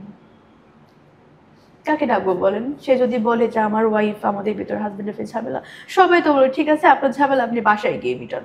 আলটিমেটলি কি করতাম, তখন সে আমাকে টানতে টানতে মারতে মারতে রাস্তার পরে বাসায় নিয়ে যাই। আমি চলে যাই, চলে যাওয়ার পরে সে আমাকে বাসায় নিয়ে আবার মারে। বাসায় আসার পরে ফ্যামিলি থেকে ফোন দেয়। আসলে আমি ফ্যামিলিতে আমি চাইনি যে আমি যতটা খারাপ আছি তাদেরকে বোঝাতে, আমি ফ্যামিলিতে হেসে হেসেই কথা বলি। আমার একটা দুলো ভাই আছে, তো সে আমাকে ফোন দেওয়ার পরে সেম আমি হেসে হেসে কথা বলি। তো আমি আসলে মানুষের সাথে কেন হেসে কথা বললাম, এটার জন্য সে আমাকে আবার মারধর করে। একদিনে সে আমাকে 4 বার মারে। একটা সময় মনে হয়েছে যে আর পারতেছে না সার্ভাইভ করতে। আমি অনেকবার, সত্যি বলতে আমি অনেকবার চেষ্টা করেছি সুইসাইড করার জন্য। যতবার সুইসাইড করি না, মনে হয় যে বাচ্চাটার বাবা নেই, আমি যদি চলে যাই সারা জীবন বাচ্চাটা আমাকে বলবে যে আমার মা আসলে হেরে গেছে, আসলে আমার মা সার্ভাইভ করতে পারেনি বা যুদ্ধ করতে পারেনি, বা বাচ্চাটার কি হবে, আসলে ও তো একদম অনাথ হয়ে যাবে, নানু নানা কি দেখবে, তারা মরে গেলে কি হবে। তো এইগুলো চিন্তা করে আমার মনে হলো যে না, আমার ট্রাই করতে হবে, আমি এখান থেকে বের হতে হবে। দেন আমি না তার সাথে আর তখন থেকে না বিষয়টাতে যাইনি যে না আমি করব না। তার হ্যাঁতে হ্যাঁ, নাতে না। সে বসতে বললে বসছি, উঠতে বললে উঠতেছি। আমি কখনো তার সাথে আর বিতর্কে কোনো তর্কে যাইনি, যা বলতো তাই করতাম। একদিন আমি খুব অসুস্থ, তো আমি তাকে বললাম যে দেখো আমি এসে খুব অসুস্থ, যে তখন থেকে সে আমাকে ভিডিও সার্ভিসে ফোর্স করে। মানে বিষয়টা কিরকম জানেন, সন্ধ্যা 6টা থেকে রাত 4টা পর্যন্ত সে আমাকে বসায় রাখতো। আমার ঘুম আসলে কখনো আমি ঘুমাইতে পারবো না, মানে আমি ঘুমাইলে সে আমাকে মারতো। আবার তার প্রতিদিন সকালে 9টার ভিতরে নাস্তা রেডি করতে হইতো, 10টা বাজলে সে তুলকালাম করতো ঘরে। সকালে যা রান্না করব দুপুরে সে সেটা খাবে না, তার জন্য দুপুরে এক্সট্রা করে রান্না করতে হবে।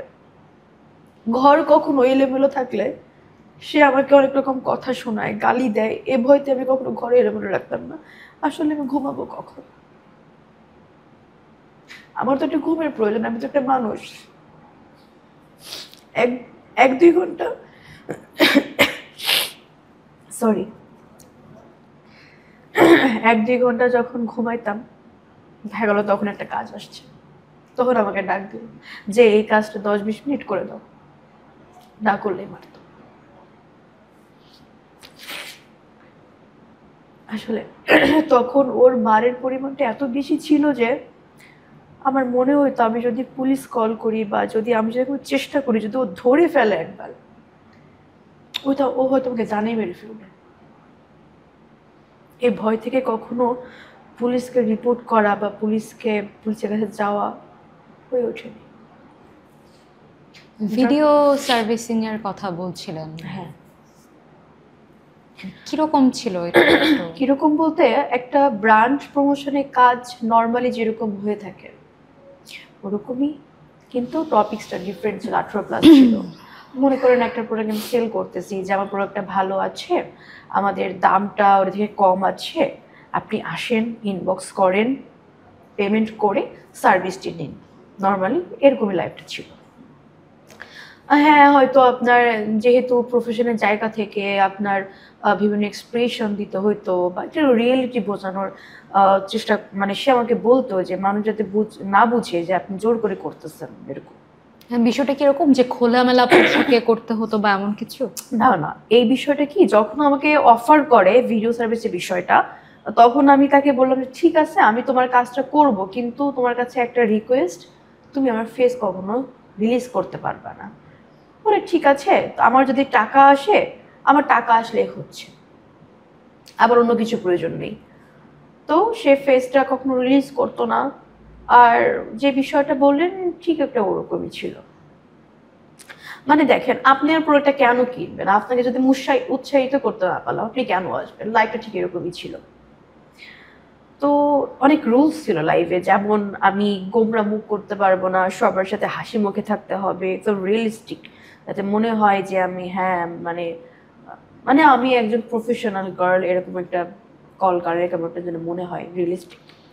তো এইভাবে আমাকে দিয়ে লাইভ করাই টোটালি 1 মাস।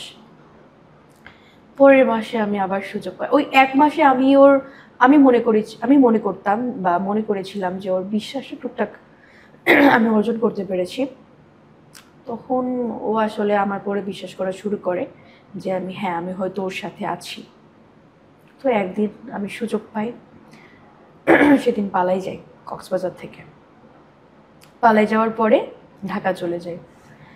ঢাকা গিয়ে একটা পোস্ট করি যে আমি একটা মেয়ে, খুব বিপদে পড়েছি, কেউ যদি আমাকে একটা থাকার জায়গা, হোস্টেল বা একটা থাকার জায়গা দিয়ে সাহায্য করতেন, যেখানে মেয়েরা থাকে আর কি, অনেক উপকার হইতো আমার। তো একজন নক করে, ইউজুয়ালি সে বলে যে আপু আমাদের একটা রুম খালি আছে, আমাদের একটা মেয়ে থাকতো, সে এখন বাসায় গেছে, আপনি চাইলে এখানে থাকতে পারেন, সে আর আসবে না, বেড আছে সবকিছু, থাকতে পারেন। সে আমাকে জিজ্ঞেস করে যে আপনি কোথায় জব করেন, বললাম যে ভাইয়া আমি তো জব করি না, খুঁজতেছি। সে বলে যে আপু আমাদের মার্কেটিং এ ভ্যাকেন্সি খালি আছে, তা আপনি চাইলে আমাদের এখানে জয়েন করতে পারেন। আমি বললাম ঠিক আছে, তাহলে তো আমার জন্য ভালো না, যে চাকরিও পেয়ে গেলাম, থাকার জায়গাও হয়ে গেল। তার সাথে কথা বলি, কথা বলার পরে সে বলে আপনি যদি মার্কেটিং এক্সপার্ট আছেন আপনি পারবেন। তো ওইভাবে তার বাসাতে ওঠার পরে সে আমাকে বলে যে 6 মাস, 6 মাসের আগে আপনি চাকরি ছাড়তে পারবেন না, আর আপনার মেন সার্টিফিকেটটা আমাদের কাছে থাকবে। তখন আমি ডিনাই করি যে না, সার্টিফিকেট দিব ফটোকপি, বাট মেইনটা তো আসলে দেওয়া যায় না, যে এটা একটা মূল্য আছে। তখন আমি চাকরিটা আসলে করি না ওইখানে, নতুন একটা চাকরি খুঁজতেছি। এর ভিতরে সে আমাকে নেওয়ার জন্য, পাওয়ার জন্য অনেক চেষ্টা করার পরে আমার ফ্যামিলিতে পায়ে ধরতেছে, হাতে ধরতেছে, কান্নাকাটি করতেছে। মানে তার এই জিনিসটা, কান্নাকাটি করে অভ্যাসটা তো আমি জানি, আমার ফ্যামিলি জানে না। তারা মনে করতেছে যে একটা ছেলে একটা মেয়ের জন্য কান্না করতেছে মানে ছেলেটা কতই না ভালোবাসে। যখন আমি ফ্যামিলিকে বললাম যে আম্মু আমি যাব না, বা আমি যাব না আসলে এখানে, তখন আমাকে তারা উল্টে দোষ দেয়, যে আমি আসলে খারাপ, আমি প্রথম বিয়ে টেকাইতে পারিনি, পরেরটাও টেকাইতে পারতেছি না, মানে আমি কতটা খারাপ হলে আমার কোনো সংসারই থাকছে না। তারা বিভিন্ন রকম মন্তব্য করে। তো মন্তব্য করার পরে আমি তাদেরকে বোঝাতে পারি না আসলে বিষয়টা কি। তখন আমি আম্মুকে বলি যে আম্মু, আমি যে জন্য আগে সংসার ছেড়ে এসেছি, সে একই কাজ যদি ও করে তাহলে আগের জন কি দোষ করেছিল, তাহলে তো আমাদের সাথে অবিচার করা হয়ে যায়। পরে আম্মু বললো যে আসলে বিয়ে তো বারবার করা যায় না, যেহেতু একটা বিয়ে হয়ে গেছে একটু মানায় নাও। আমি বললাম আম্মু সম্ভব না মানায় নেওয়া। তো এইভাবে প্রসেসটা আসলে 3-4 দিন 5 দিন চলে। একটা টাইম সে লাইভলি, মানে সে আমাকে ভিডিও কল দিয়ে গলায় দড়ি দিচ্ছে, সবার সামনে একদম গ্রুপ ভিডিও কলে সে গলায় ধরে দিচ্ছে। তখন আমার ফ্যামিলির মানুষ আতঙ্কিত হয়ে গেছে যে গলায় ধরে দিচ্ছে, আমি তারপরেও কেন যাচ্ছি না, এটা সেটা। তো তখন আমি ফ্যামিলির সামনে কি বলবো, তখন তো ফ্যামিলি আমাকে ব্লেম দিচ্ছে, যদি আজকে কিছু করে ফেলে তুমি কি দায়ভার নিবা নাকি, এটা সেটা। ওর মা কান্না করতেছে যে তুমি আমার উপরে ভরসা করে আরেকবার আমার ছেলেকে সুযোগ দাও। মানে আমি একদিকে, সবাই একদিকে, এরকম একটা ব্যাপার। সবার চাপাচাপিতে তার সাথে আলাদা করে কথা বলি যে দেখো তোমাকে কিন্তু 2বার সুযোগ অলরেডি দিয়ে ফেলেছি, তুমি কিন্তু সুযোগের অপব্যবহার করেছো, তোমাকে কিন্তু এবার সুযোগ আমি দিব না, তোমাকে এগ্রিমেন্ট করতে হবে আমার সাথে যে তুমি আমাকে দিয়ে কাজগুলো করাবা না আর আমাকে মারধর করবা না। সে বললো ঠিক আছে আমি এগ্রিমেন্ট করবো, আগে একটু তোমাকে জড়াই ধরি, অনেকদিন তোমাকে দেখি না। মানে সে আমাকে কতই না ভালোবাসে, ফ্যামিলি দেখতেছে যে কত ভালোবাসে আসলে, এরকম একটা অবস্থা। তার কথা এরকম ছিল। ঠিক আছে আমরা এগ্রিমেন্ট করব, আজকে তো সরকারি বন্ধ, মানে ছুটি আছে, আমরা কালকে করি, আজকে বাসায় চলো, এরকম। বললাম না, আগে তুমি এগ্রিমেন্ট করবা তারপরে। তাহলে না আমি আসলে করব, আজকে বাসায় চলো কালকে। বেশ ভালো কথা, বাসায় গেলাম। বাসায় যাওয়ার কিছুদিন ভালো ছিল। যখন ভালো ছিল তখন আসলে করব করব করে এগ্রিমেন্ট আর করা হয়ে ওঠেনি। কিছুদিন ভালো থাকার পরে আমি ডেঙ্গুতে আক্রান্ত হয়ে যাই, অনেক অসুস্থ হয়ে পড়ি। প্রায় 22 দিন আমি কিছু খেতে পারিনি, কিছু মানে পানি থেকে শুরু করে শক্ত খাবার আমি কিছুই খেতে পারিনি। যাই খাইতাম বমি হয়ে যেত 2-1 মিনিট পরে। খুবই অসুস্থ ছিলাম। এর ভিতরে সে আমাকে দিয়ে এরকম কোনো কাজ করানোর চেষ্টা করেনি। হ্যাঁ, ভাবছিলাম হয়তো ভালো হয়ে গেছে, বাট ভালো মানে ওই যে ডেঙ্গু থেকে সদ্য উঠলাম, একটু হালকা সুস্থ হলাম 1 মাসের ভিতরে। তো 1 মাস পরে সে বললো যেহেতু তোমার এই বাসায় থাকার পরে তোমার ডেঙ্গু হয়েছে, আমরা এখানে থাকবো না। তখন আপনারা কোথায় গেলেন আপনার তখন বাসা থেকে? তখন আমরা হচ্ছে 10 নম্বর সেক্টরের ভিতরে, ময়লার মোড় থেকে একটু ভিতরে ফুলবাড়িয়াতে ছিলাম। ফুলবাড়িতে ছিলাম, যেখানে চাকরি করতাম বা জয়েন করেছিলাম। সে যেহেতু আমি ডিনাই করছি যে না আমি এভাবে চাকরি করবো না, কারণ চাকরি আমার মর্জি, আমার মনে হচ্ছে আমি চাকরি করব, আমার মনে হচ্ছে আমি ছেড়ে দেবো। হ্যাঁ আপনাকে আমি 1 মাস আগে জানিয়ে দেবো স্যার আমি নেক্সট মান্থ থেকে আসবো না। কিন্তু 6 মাস আমাকে বাথরুমে থাকতে হবে, আমার সার্টিফিকেট দিতে হবে, এটা আমি মানে গ্রান্টেড করি না, জন্য চাকরি ছেড়ে দিই। তো তখন সে বলে যে আপনি যখন চাকরি করবেন না তাহলে আপনি আমার পাশে থাকতে পারবেন না। আমি ঠিক আছে, তখন আমি নেমে যাই বাসা থেকে। নেমে গিয়ে হচ্ছে আমরা 8 নম্বর রেলগেটের একটু ভিতরে বাসা নেই। আবার সে টপ ফ্লোরের বাসা নেই, সিঙ্গেল ফ্ল্যাটের বাসা। সিঙ্গেল ফ্ল্যাটের বাসা যখন নেয় তখন সে আমাকে আমার কাছে বসে সে আমাকে রান্না করে খাওয়ায়। সে আমাকে বলে যে দেখো আমার অনেক দেনাদায়ক হয়ে গেছে, আমাকে ওরা পেলে মেরেই ফেলবে, তুমি আমাকে একটু সাহায্য করো, আমাকে আর একটা মাস একটু কষ্ট করে কিছু টাকা দাও। আমি বললাম আমার কাছে টাকা হবে না, আমি এমনি ডেঙ্গু হওয়ার পর অনেক দেনাদায়ক হয়ে গেছি ধার করে আসলে। দকি বলে ঠিক আছে, তোমার ধার করতে হবে না, তুমি তাহলে একটা মাস আমাকে একটু সার্ভিসটা দিয়ে দাও, তাহলে একটা মাস পরে আমি কসম তোমাকে দিয়ে আর এগুলো করাবো না। তখন আবার শুরু হয়ে যায়। তখন আমাদের করাতে পারিনি। আমি তখন নিজের একটু কনফিডেন্স চলে আসে যে না আমি করবো না মানে করবো না। তখন আমি করবো না, তোমাকে মেরে ফেলো তো আমি করবো না। তখন বলে যে না আমি তোমাকে মারবো না, তোমাকে জোরাজুরি নেই, জাস্ট তুমি যদি যদি আমাকে ভালোবেসে থাকো তাহলে একটু করে দাও আমাকে। আমি বললাম না সরি, আমি করতে পারবো না। তো আজকে ভালো নাও থাকতে পারে কালকে, তাই না, অ্যাটলিস্ট করতে সময় লাগবে না। তো আমি সুযোগ বুঝে আমি বাসা থেকে আমার বোনের বাসা ছিল কাছে, ওইখানে চলে যাই। চলে যাওয়ার পরে আমি ফ্যামিলিতে বলি যে আসলে আম্মু ও চেঞ্জ হয় নাই, আমি ওর কাছে আর যাবো না, থাকবো না। তাকে ডিরেক্টলি বলে দিই যে তুমি যেখানে যাবার যাও, আমি তোমার সাথে আর থাকবো না। পরে আমাকে তখন সে খুবই অ্যাগ্রেসিভ ভাবে বলে যে সরি এর মাঝে একটা ঘটনা ঘটে যায়।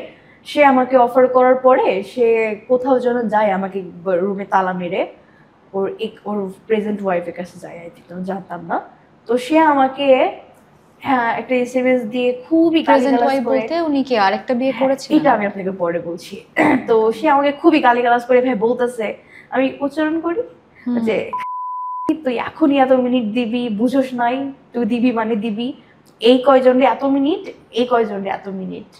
হ্যাঁ, আমি আবার এখানে একটা মিস্টেক করে ফেলছি কি জানেন, ও আমার জন্য যে মানে যে রেটটা রেখেছে আমি আবার একটু কম বলে ফেলেছিলাম একজনকে। তো আমি কেন কম বললাম আসলে, এর জন্য সে আমাকে শোনাচ্ছে যে আমি তোর দাম উপরে করছি, তুই এখন নিচে কর। মানে সে আমাকে অনেক উপরে উঠাইছে, আমি নিজেকে নিচে করতেছি, এটা আমার ক্যারেক্টার। তো এইভাবে আসলে আমাকে কিছু কথা শোনাই। তো এইটা শোনার পরে আমি কনফার্ম হয়ে যাই লোকটা আসলে চেঞ্জ হবার না। আমি তখন চলে যাই, গিয়ে তাকে বলে দিই ডিরেক্ট যে আমি আসলে আর পারবো না, তুমি তোমার রাস্তা মাপো। এটা বলার পরে সে বলে ঠিক আছে, তোকে দিয়ে আমার কাজ এমনিতেও হচ্ছে না, তুই একটু মোটা হয়ে গেছিস, কালো হয়ে গেছিস, তোকে এখন কেউ কিনতেছে না, সরাসরি এই কথাটা সে আমাকে বলে। পরে বলতেছে যে আমার তোর কাছে হচ্ছে আমার ব্যাংকের কার্ড আছে, তুই ওইটা দিয়ে যেদিকে মধ্যে সেদিকে যা, এভাবে খুব অ্যাগ্রেসিভ। তখন আমি বললাম শিওর, বলে হ্যাঁ শিওর। আমি ঠিক আছে, আমাদের বাসায় যাবো না, আমি দেখা করবো কোথায়, উত্তরা হাউস বিল্ডিং এ, পাবলিক প্লেসে। বলে ঠিক আছে। দেখা করে আমি তাকে কার্ডটা দেই, যখন কার্ডটা দেই তখন আমার হাত ধরে বলতেছে মাগি আজকে তোরে পাইছি। যখন এই কথাটা বলছে তখন আমি হাতটা এভাবে ছাড়াছাড়ি করতেছি যে আমার হাত ছাড়া কিন্তু খারাপ হয়ে যাবে। তখন আমার হাত ছাড়া সেটা টানতে টানতে নিয়ে যাবে, তখন আমি খুব জোরাজোরি করে হাতটা ছাড়িয়ে মনে করেন রিক্সা ডেকে রিক্সাতে উঠি চলে যাব। তখন ও লাফ দিয়ে রিক্সাতে উঠে ঠিক এই জায়গা থেকে আমার এই যে কণ্ঠস্বরে 2-3টা খুব জোরভাবে আঘাত করে। আঘাত করার জন্য আমি কথা আসলে বলতে পারছিলাম না। তো যখন আমি পাবলিক প্লেস ছিলাম, আমার মতো জোর ছিল যে না আমার পাবলিক আছে পাশে, তখন আমি তাকে রিক্সাকে ধাক্কা দিই, ধাক্কা দিয়ে ফিরে দেওয়ার চেষ্টা করি। যখন চেষ্টা করি সে আমাকে আবার সজোরে এখানে একটা আঘাত করে, তার আমি চিল্লায় উঠি। তখন আশেপাশের মানুষ তাকে ধরে যে আপনি রাস্তার পরে কেন মারতেছেন। পরে বলে যে আমার বউ, আমি মারবো না, কি করবো, আপনাকে বলে মারবো। তখন বলে ঠিক আছে আপনার বউ আপনি ঘরে গিয়ে মারেন। আমি বললাম যে ভাইয়া না ভাইয়া, আপনার বাসায় যেতে বলেন না, আসলে ও আমাকে এভাবে প্রতিনিয়ত দরজা আটকে মারে, ভাই আমি বাসায় যাবো না, আপনি সর্ট আউট করেন ভাইয়া, ওকে একটু যেতে বলেন, আমি আমার বাসায় চলে যাই। পরে সব শুনলো তারা যে আসলে কি ব্যাপার। বললাম যে ভাইয়া ও আমাকে প্রতিনিয়ত মারধর করে, টাকা না, আমি বলি নাই সবটুকু, জাস্ট বলছে টাকা না দিলে আমাকে মারধর করে ভাইয়া, আমি আসলে ওর সাথে থাকবো না, আমি এখানে যাবো না। পরে ওরা বললো যে আপু যদি আপনার কোথাও যাওয়ার জায়গা থাকে আপনি সেখানে চলে যান, কারণ লোকটা সুবিধার মনে হচ্ছে না, আপনি চলে যান। কিন্তু ও আমাকে ছাড়ে না। মানে আমি যদি ডানে যাই সে ডানে, সে মানে তখন এত নরম হয়ে যায়। তখন যদি আপনি বিষয়টা দেখতেন মনে হতো যে সে নরম আমি গরম, মানে আমি তাকে ইগনোর করতেছি, আমি তাকে পাত্তা দিচ্ছি না, মানে এরকম একটা অবস্থা মানে ক্রিয়েট হয়েছে। তখন কি করব, যাবো না বলে রাত 8টা বাজে, এখন তো আর কোথাও যাওয়ার জায়গা নেই। তখন পুলিশ এসে বলতেছে, পুলিশে পায়ে ধরতেছে, স্যার আপনি একটু আমার ওয়াইফকে বোঝান স্যার, ও যেন বাসায় যায়। পুলিশ মনে করতেছে আহারে হাজবেন্ড হয়তো ওয়াইফকে কত ভালোবাসে। তখন কি করব, তখন বাসায় চলে যায়, ফ্যামিলি থেকে বলে যে ঠিক আছে তুমি বাসায় যাও, বিষয়টা দেখতেছি। তখন ফ্যামিলিতে কথাটা জানাজানি হয় যে সে আমাকে আবারও মারছে রাস্তাতে। তখন আব্বু আম্মু ফোন দিয়ে বলে যে তুমি আমার মেয়েকে মারছো এটা সেটা, আর আসলে কতবার তোমাকে সুযোগ দেওয়া হলো তুমি তারপরও মারলা। পরে বলে যে আন্টি আমি সরি আম্মু আমি অনেক ভুল করে ফেলেছি, আসলে রাগের মাথায় বুঝতে পারিনি, আমি কখনো মারবো না। সে এটা বলার পরে নিজের মাথা দেখলাম দেয়ালের সাথে নিজে একদম টাকাটাকি করতেছে, এক প্রকার তারা এখান থেকে রক্ত ঝরা করতেছে। সে বলে আমি তোমাকে মারছি এই জন্য নিজেকে শাস্তি দিচ্ছি। তো এটা আমার কাছে খুবই নর্মাল লেগেছে বিষয়টা, যে তখন আমি মানবিক দিক থেকে আমি তার রিসিভ করে দিই। তখন তাকে বলি যে দেখো আমি ঠান্ডা মাথায় তোমার সাথে কথা বলি, আসলে তুমি যেভাবে চাচ্ছ আমি সার্ভাইভ করতে পারবো না, তুমি অন্য কাউকে খুঁজে নাও, আমাকে ছেড়ে দাও, আমি আসলে পারবো না, আম সরি। বলার পরে বলে যে ঠিক আছে আমি আর তোমাকে দিয়ে করাবো না, তুমি যা বলবা তাই শুনবো, এটা সেটা। তখন থেকে আসলে সে আমার সাথে খুব ভালো বিহেভ করে, আমি ভালো বিহেভ করি। বাট আমার তখন মাইন্ড সেট হয়ে গেছে যে না মানে না, তাকে সুযোগ দেওয়া হয়েছে, সে সুযোগের ব্যবহারটা আসলে করেনি, এখন না মানে না। তো সে বলে যে আমি ট্যুরে যাব 2-3 দিনের জন্য, রাঙামাটি দেন হচ্ছে আপনার কক্সবাজার, একসাথে আসলে গ্রুপ ট্যুরে যাব, তার ফ্রেন্ড আছে কিছু, সে গ্রুপ ট্যুরে যাবে। এখন ট্যুরে গিয়েছে না কোথায় গিয়েছে এটা আসলে বলতে পারবো না। তো এর ভিতরে আবার কিছু মেয়ের সাথে ওর মানে কনভারসেশন ছিল, সে হচ্ছে মেয়ে সাপ্লাই দিত আর কি, যতই জানতাম সে মেয়ে সাপ্লাই দিত, এখানে সেখানে সাপ্লাই দিত। ইভেন শুধুমাত্র যে ফার্স্টে আমাকে দিয়ে বাসায় কাজ করাইছে তা নয়, সে আমাকেও এভাবে সাপ্লাই দিত।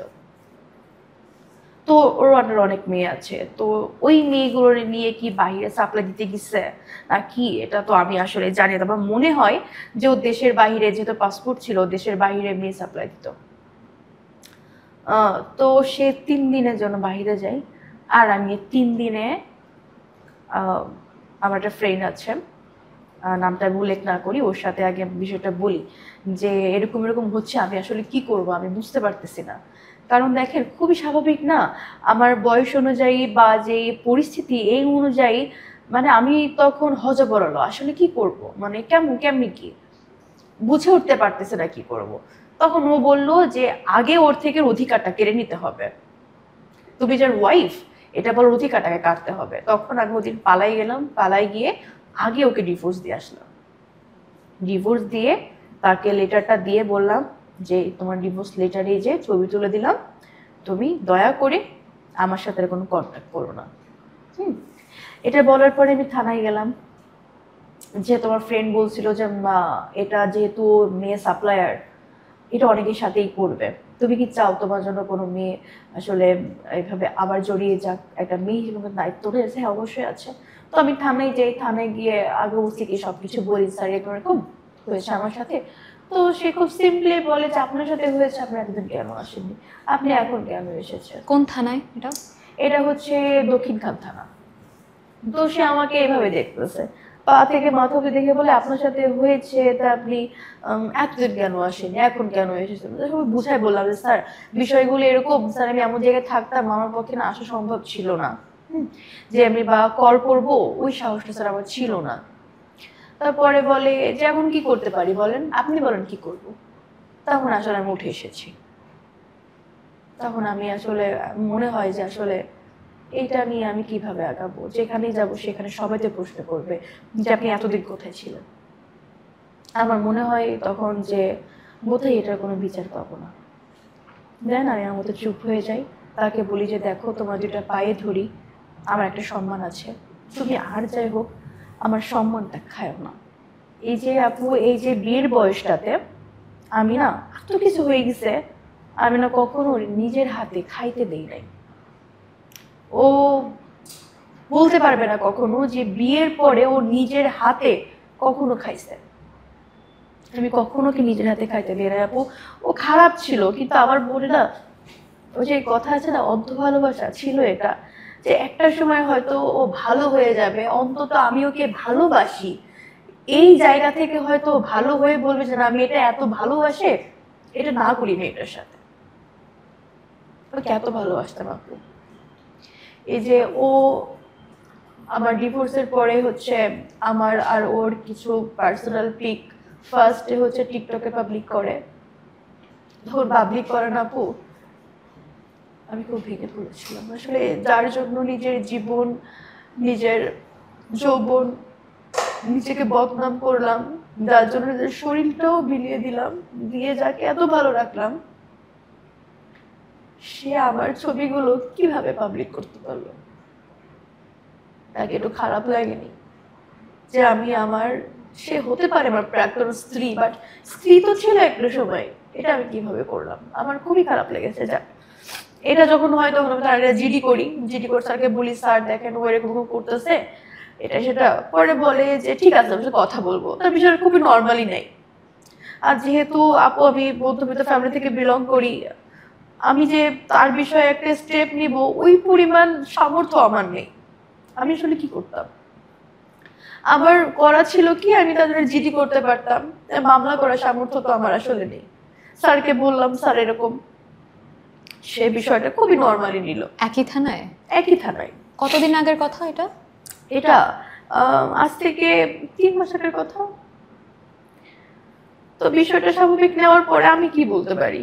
পরে একদিন বাসায় সাংবাদিক, খুব করে সাংবাদিক আসে, তারা অনলাইন পোর্টাল থেকে আসে হয়তো সাংবাদিক। আসলে সাংবাদিক আমি জানি না তারা কে, তারা খুবই জোরে জোরে আমার দরজা ধাক্কাচ্ছে। দুটা মহিলা আমাকে গালিগালাজ করতেছে, যেহেতু আমাকে এসআই বলে দিয়েছিল যে কেসটা আমাদের আন্ডারে যখন আছে তাহলে আপনার সাথে কথা বলবেন না, কোনো কিছু করার আগে একবার আমাকে বলবেন। সে তো এসআই কে ফোন দেই যে স্যার আমার বাসায় দুইটা মহিলা আসছে, আননোন পারসন জোরে জোরে দরজা ধাক্কাচ্ছে, আমি কি করতে পারি? পরে বলে যে ঠিক আছে আমরা আসতেছি, বাট আপনি এর ভিতরে দরজা খুলবেনই না, আমরা আসবো তারপরে আপনি নামবেন। তো তাদের সন্ধ্যা 7টার ঘটনা, তারা আসে 10টাতে, রাত 10টা। তো আসার পরে তারা বললো যে আপনারা কেন আসছেন? পরে বলে যে ওই ছেলেটা মেয়েটাকে অনেক ভালোবাসে, আমরা চাই ওদেরকে মিলাই দিতে, আসলে ছেলেটা অনেক কষ্ট করে মেয়েটার জন্য, এটা সেটা। তখন আমি বলি যে তো ডিভোর্স হয়ে গেছে, আমি তোর কাছে যাবই না, আমি যাব না, সুতরাং আমাকে খামোখা বিরক্ত করতেছেন আপনারা, এটা বিরক্ত। পরে পুলিশ একটা সল্ট আউট করে বিষয়টা, করার পরে অনেকদিন ও আসলে কিছু করেনি, অনেকদিন চুপই ছিল। এর ভিতরে বিভিন্ন আইডি দিয়ে আমাকে নক করতো, নক করে কান্নাকাটি করতো, বলতো যে আমি অনেক ভালোবাসি, এটা সেটা হেন তেন। আমি পাত্তা দিতাম না। আমাকে অনেক নাম্বার থেকে ফোন দিয়েছে, আমি আপনাকে স্ক্রিনশটগুলো দিব। তো সেখান থেকে আমাকে বলছে কুফুরি করবে, বা কুফুরি করে সে আমাকে আনবে, বা এই যে সাংবাদিকদেরকে সে 10,000 টাকা দিছে আমাকে বদনাম করার জন্য, যে আমি ভিডিও সার্ভিস দিই, বা এটা প্রুফ করার জন্য যে আমি বাসায় বসে মানে অনৈতিক কাজ করি, এটা প্রুফ করার জন্য। বাট তার চেষ্টা ব্যর্থ ছিল, সে আসলে পারেনি। তো যখন এই বিষয়গুলো হয়, তারপরে চুপ ছিল অনেকদিন। চুপ থাকার পরে আমাকে এভাবে এভাবে ইয়া করে, মানে ম্যানিপুলেট করার চেষ্টা করে। আমি আসলে আর না, ডিভোর্স হয়ে যাই। ডিভোর্স হয়ে যাওয়ার পরে এই যে আমার যে ফ্রেন্ডের কথা বললাম, he is not my friend, সে আমার খারাপ সময়ের একটা সঙ্গী বলা চলে। ইভেন তার সাথে আমি ছোট্ট একটা বিজনেস শেয়ারে আছি। সে হচ্ছে আপনার ইন্টেরিয়র বিজনেস করে, তো মার্কেটিংটা আমি আসলে করি। তো বিজনেসের সাথে তার সাথে অনেক রকম কথাই আমার হয়ে থাকে। তো পহেলা বৈশাখের দিন আমি আমার অফিস কলিগ থেকে শুরু করে আমার ওই ফ্রেন্ডের সাথে ঘুরতে চাই আর কি। খুবই নর্মাল না, যেহেতু আমি একজন নিউজ প্রেজেন্টার, আমাদের অনেক প্রেজেন্টেশন থাকে। তো আর একটা বিষয় কি জানেন, ওই ফ্রেন্ডটা না আমার অ্যাজ এ গার্ডিয়ান হিসেবে আমার দেখভাল করে। যেহেতু ঢাকাতে আমার কেউ নেই, আমার ফ্যামিলিকে অনেক বিশ্বাস করে। তো আমি যদি কখনো শুনে যে আমি আননোন জায়গায় যাচ্ছি, সে তার কাজ ফেলে হলেও সে আমার সাথে আসবে। আমাকে টেক কেয়ার করার জন্য বা আমাকে দেখে রাখার জন্য যে আসলে আমি কোনো প্রবলেমে পড়ি কিনা, এটাই তো আসলে অনেক। তো ওর সাথে হচ্ছে ঘুরতে যাওয়ার ইস্যু নিয়ে একটা বিষয়কে আমি আমার যেহেতু আমি খুবই অ্যাক্টিভ আমার আইডিতে বা ফেসবুকে যে কোনো মাধ্যমে খুবই অ্যাক্টিভ, আমি যেহেতু আমি একজন নিউজ প্রেজেন্টার হিসেবে কাজ করি, আমার ক্যামেরার সামনে কথা বলার অভ্যাসটা আমার খুবই প্রয়োজন। সেটা ছোট্ট একটা ভিডিও আর কিছু মোমেন্টের ছবি শেয়ার করাতে সে খুব অ্যাগ্রেসিভ হয়ে যায়। সে মনে করে আমি তৃতীয় বিবাহ বা বন্ধনে আবদ্ধ হয়েছি।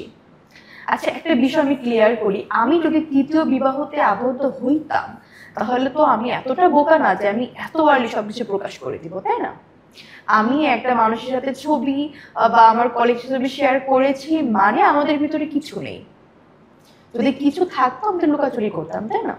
আচ্ছা, এই যে ভিডিওগুলো বিভিন্ন জায়গায় প্রকাশ করলো, ভিডিও ছবি, এরপর আপনার ফ্যামিলির কি রিয়াকশন ছিল বা তারা কি বলছেন?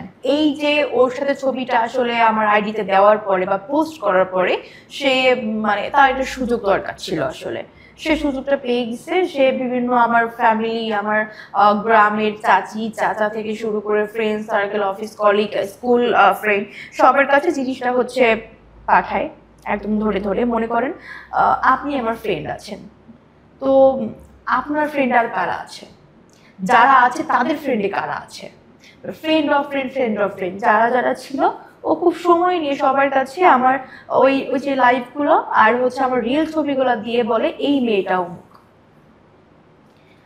মানে এটা যতটা আমার কাছে মান সম্মানের ইয়া ছিল তার থেকে বেশি ভেঙে পড়ছিলাম আমি। কিভাবে জানেন? যে ও আসলে পারলো কিভাবে, যে মানুষটাকে এত ভালোবাসলাম, যে মানুষটার জন্য এত কিছু করলাম, ও পারলো কিভাবে? ওর কি একটু কষ্ট লাগেনি বা মনে হয়নি যে মানুষটা আমার জন্য এত কিছু করলো, নিজের শরীর দিয়ে তার চাহিদা মেটালো, তার দেনা দায়িত্ব মেটাইলো বা যেটাই হোক, যে স্যাক্রিফাইস করলো আমার জন্য, সেই মানুষটার সাথে আমি এভাবে আসলে মানে করবো কিভাবে? তার কি মনুষ্যত্ব কাজ করেনি? তার মনুষ্যত্ব নাই, কিন্তু এতটাই অমনুষ্য হয়ে গেছে যে মানে সে আমাকে পাইলো না বা কার সাথে ছবি দেখেছে কি দেখেনি, মানে সে যাচাই বাছাই না না করে সে আমার ফ্যামিলির কাছে জিনিসগুলো দিয়ে দিবে। মানে সব থেকে আমি ভেঙে পড়ছিলাম এইখানে, সে আসলে করলো কিভাবে? তাকে একটাবার মনে পড়লো না আমি আমার হেল্প গুলো বা আমি তাকে কিভাবে ট্রিট করছি তার মনে পড়লো না? আপনার বাবা এসব দেখে অসুস্থ হয়ে গেছে বলছিলেন। হ্যাঁ, আমার বাবা এসব দেখে একটু অসুস্থ হয়ে পড়েছিল। বাবা আমার সাথে এখনো কথা বলে না। আমার ফ্যামিলি থেকে আমার যারা আছেন খালামুনি বা আমি তাদের বিষয়ে একটু বলি, বরাবরই তারা আমাকে অনেক মানে খারাপভাবে ট্রিট করে এসেছে। তারা কেন আমি জানি না, খুবই খারাপভাবে ট্রিট করে এসেছে। ইভেন আপু, আমি মাঝে বাসায় গিয়েছিলাম, আমি অলওয়েজ শাড়ি পরি, তো যখন শাড়ি পরে বের হচ্ছি তো আমার রিলেটিভ, আমি নাম বলবো না, রিলেটিভের ভিতরে একজন আপন মানুষই বলা চলে, সে আমাকে বলতেছে যে বেশ্যা আবার শাড়ি পরে এসেছে। তো এই কথাটা শোনার পরে আমার জায়গায় হয়তো অন্য কোনো মেয়ে থাকলে হয়তো কান্না করে দিত বা খুব অ্যাগ্রেসিভ মুডে বিষয়টা হ্যান্ডেল করতো বা জবাব দিত। আমি কিছুই না, শুনেও শুনিনি।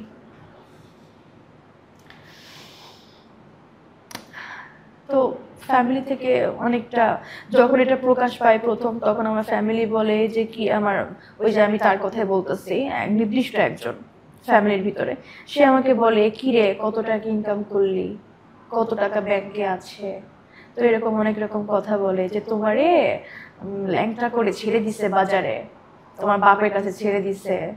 মানে তারা খুব মজা নিচ্ছে বিষয়টা, খুবই মজা পাচ্ছে আমার এরকম অবস্থা দেখছে, খুবই মজা পাচ্ছে এমন একটা বিষয়। তো এই জায়গা থেকে হ্যাঁ একটা সময়, তখন আমি হচ্ছে অফিসে ছিলাম, যখন অফিসে ছিলাম তখন আমার ফ্রেন্ড আমার সাথে ছিল, আমাদের আগরাতে একটা ফাংশন হচ্ছিল, পহেলা বৈশাখ ছিল বললাম না।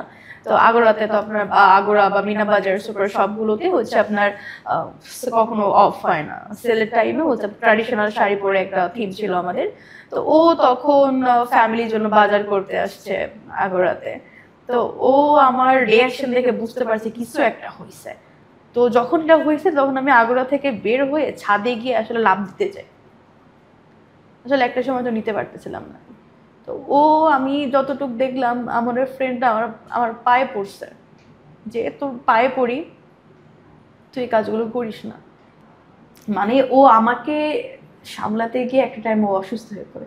ও যখন অসুস্থ হয়ে পড়ে তখন আমি একটু ঠান্ডা হই। তখন ও আমাকে বুঝায় যে দেখ এরকম করলে কি হবে, তুই আজকে মরে যাবি, তোকে 1 বছর 6 মাস পরে সবাই ভুলে যাবে। ওই লোকটা কি করবে, আবার মেয়েদের সাথে একই জিনিস করবে। তোমাকে এভাবে মরে গেলে হবে না, তোমাকে ফাইট করতে হবে। যেহেতু আপু আমার মান সম্মানের বাকি আর কিছুই নেই, সে তো আমিও চিন্তা করলাম যেটা গেছে তো গেছে, সেটা আমি আর ফিরিয়ে আনতে পারবো না। তো আমি কি করলাম, তার বিরুদ্ধে আসলে প্রমাণ নেওয়ার চেষ্টা করি। তো আমি তার বোনের নাম্বার ছিল আমার কাছে, তো তার বোনকে ফোন দিয়ে আমি বললাম যে দেখেন আপনার ভাই এভাবে এভাবে সবাইকে বলছে, এভাবে জিনিসটা দিচ্ছে। তো বলে আপু আমি তোর বোন না, আমি আসলে ওর ওয়াইফ। তখন আমি তো পুরাই আকাশ থেকে পড়লাম যে ওয়াইফ। পরে বলে হ্যাঁ আপু আমি আসলে ওর ওয়াইফ, আমাদের 13 বছরের সংসার, আমার 3টা মেয়ে আছে, আমার 7 মাসের একটা বেবি আছে। মানে যখন আমাদের সংসার রানিং ছিল তখন ওর মানে ও আর কি ওর ওয়াইফ প্রেগনেন্ট ছিল আর কি। তো প্রেগনেন্ট অবস্থায় ও আর একটা বিয়ে করেছে।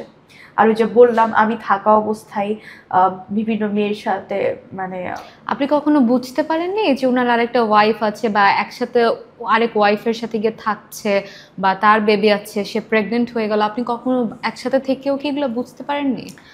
একসাথে থেকে কেন বুঝতে পারিনি, কখন সে কথা বললে ম্যাক্সিমাম বলতো হ্যাঁ বুঝি, হ্যাঁ বুঝি, বুঝি মানে আমরা বড় বোন বা বুঝি এরকম কিছু একটা, হ্যাঁ বুঝি বলে উঠে যেত।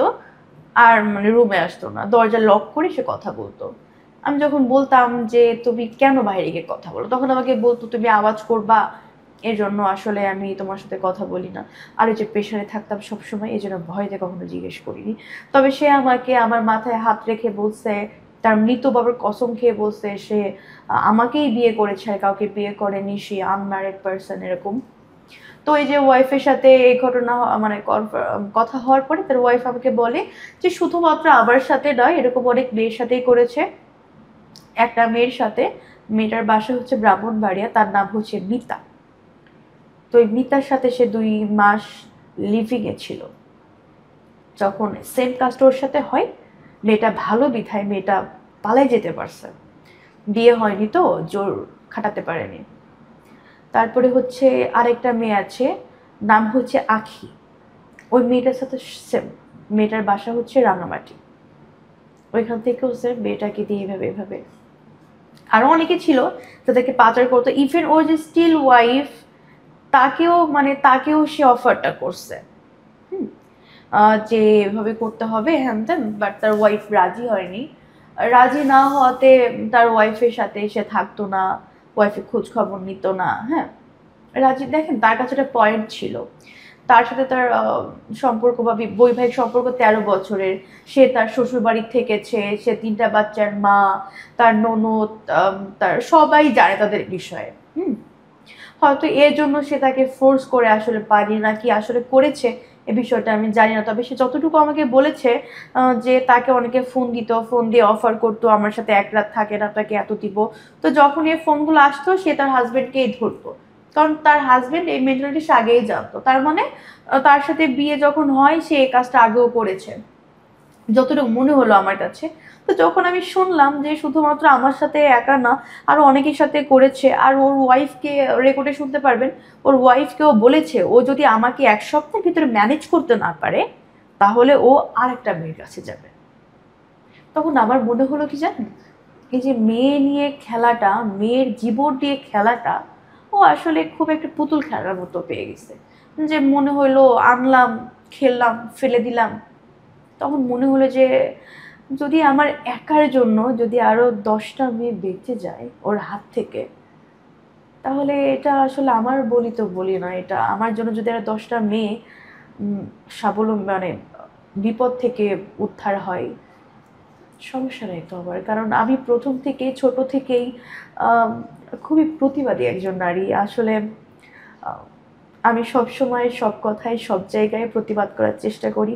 তো আমার লাইফে জিনিসগুলো আমি কেন প্রতিবাদ করব না, তখন থেকে আমার মনে হয় যে অ্যাট এনি কস্ট আমার বিষয়টাকে প্রকাশ্যে আনতে হবে। হ্যাঁ, আমার মান সম্মান যাবে, হয়তো রাস্তায় গেলে আমাকে লোকে বলবে যে ওই মেয়েটা এরকম করে এসেছে, এরকম হয়তো বলতে পারে। বলুক না, মানুষের আসলে মানুষ কয়দিন বলবে। কিন্তু এই যে মানুষ কি বলবে, ভাইয়া বলছিল আমার বাচ্চাটার ফিউচারের কথা, এই এই সামান্য জিনিসগুলো চিন্তা করে আমি পিছিয়ে যাব। আসলে আমি ছোট থেকে আমার ভিতরে এতটুকু সাহস সঞ্চয় করিনি যে যতটুকু সাহস থাকলে আমি পিছিয়ে যাব। আমার ভিতরে যথেষ্ট সাহস আছে। আমি অন্যায় করেছি, হ্যাঁ আমি করেছি, বলার মতো সাহস আমার আছে। সুতরাং ওই জায়গা থেকে আমার মনে হলো যে জিনিসটা একটু আগানোর দরকার, বা ওর ফেসটা সবার সামনে রিভিল করা উচিত, যে একটা মানুষ যে চশমা পরে খুব একটা ভদ্র লুক দিয়ে থাকলেই আসলে মানুষ হওয়া যায় না। আর তার থেকে বড় বিষয় হচ্ছে ও একজন মেয়ে পাচারকারী এবং মেয়ে সাপ্লায়ার। ও হচ্ছে বাংলাদেশ থেকে ভারত সহ সৌদি আরবে মেয়ে সাপ্লাই করে। হ্যাঁ, এই ইনফরমেশনটা আমার কাছে আছে, মানে আমি যতটুকু জানি, বাট সঠিক তথ্য প্রমাণ আমার কাছে নেই, যার কারণে এটা আমি না বলি। তবে আমি যতটুকু জানি, আপনারা হয়তো খোঁজ নিলে বিষয়টা দেখতে পারবেন। সে একজন মেয়ে সাপ্লায়ার, সে আমাকেও সাপ্লাই করার চেষ্টা করেছে, আপনাকে বলেছি মাঝে হয়তো। তো আমার মনে হলো যে লাগানো উচিত। আচ্ছা, আপনি হচ্ছে একটা চাকরি করছেন এখন, একটা সমাজের মাঝে বাস করেন, এবং আপনি মধ্যবিত্ত ফ্যামিলি, যে কারণে এত কিছু ঘটে যাওয়ার পরও সেটা আপনি আপনার পরিবারকে বা আশেপাশে কাউকে বলেন নাই। আজকে এই যে একটা জিনিস প্রকাশ্যে এসেছেন আপনি, এবং এই ভিডিও কিন্তু বাংলাদেশের সবাই দেখতে পারে, তো কি প্রত্যাশা নিয়ে আসলে আপনি আজকে এখানে এসেছেন একটু বলবেন? আমার প্রত্যাশা এতটুকু, যেহেতু আমি মধ্যবিত্ত ফ্যামিলির একটা মেয়ে, আমি যেহেতু আমার মান সম্মানটা সাইডে রেখে তার ফেসটা রিভিল করার জন্য, রিলিজ করার জন্য আমি আজকে এই শোতে এসেছি বা এই লাইভটা করতেছি, সেহেতু আমি যত নারী আছে বা নারী সংগঠন যারা আছে তাদের কাছে আমি একটা রিকোয়েস্ট করব, আমার এই ছোট্ট একটা বলিটাকে না দেখে তারা এতটুকু দেখুক যে একটা মেয়েদের জীবন নিয়ে যেন এরকম কোনো পুরুষ আর খেলার সাহস না পায়। এক্ষেত্রে আমি সবার কাছে বলবো যে আমাকে একটু সাহায্য করতে।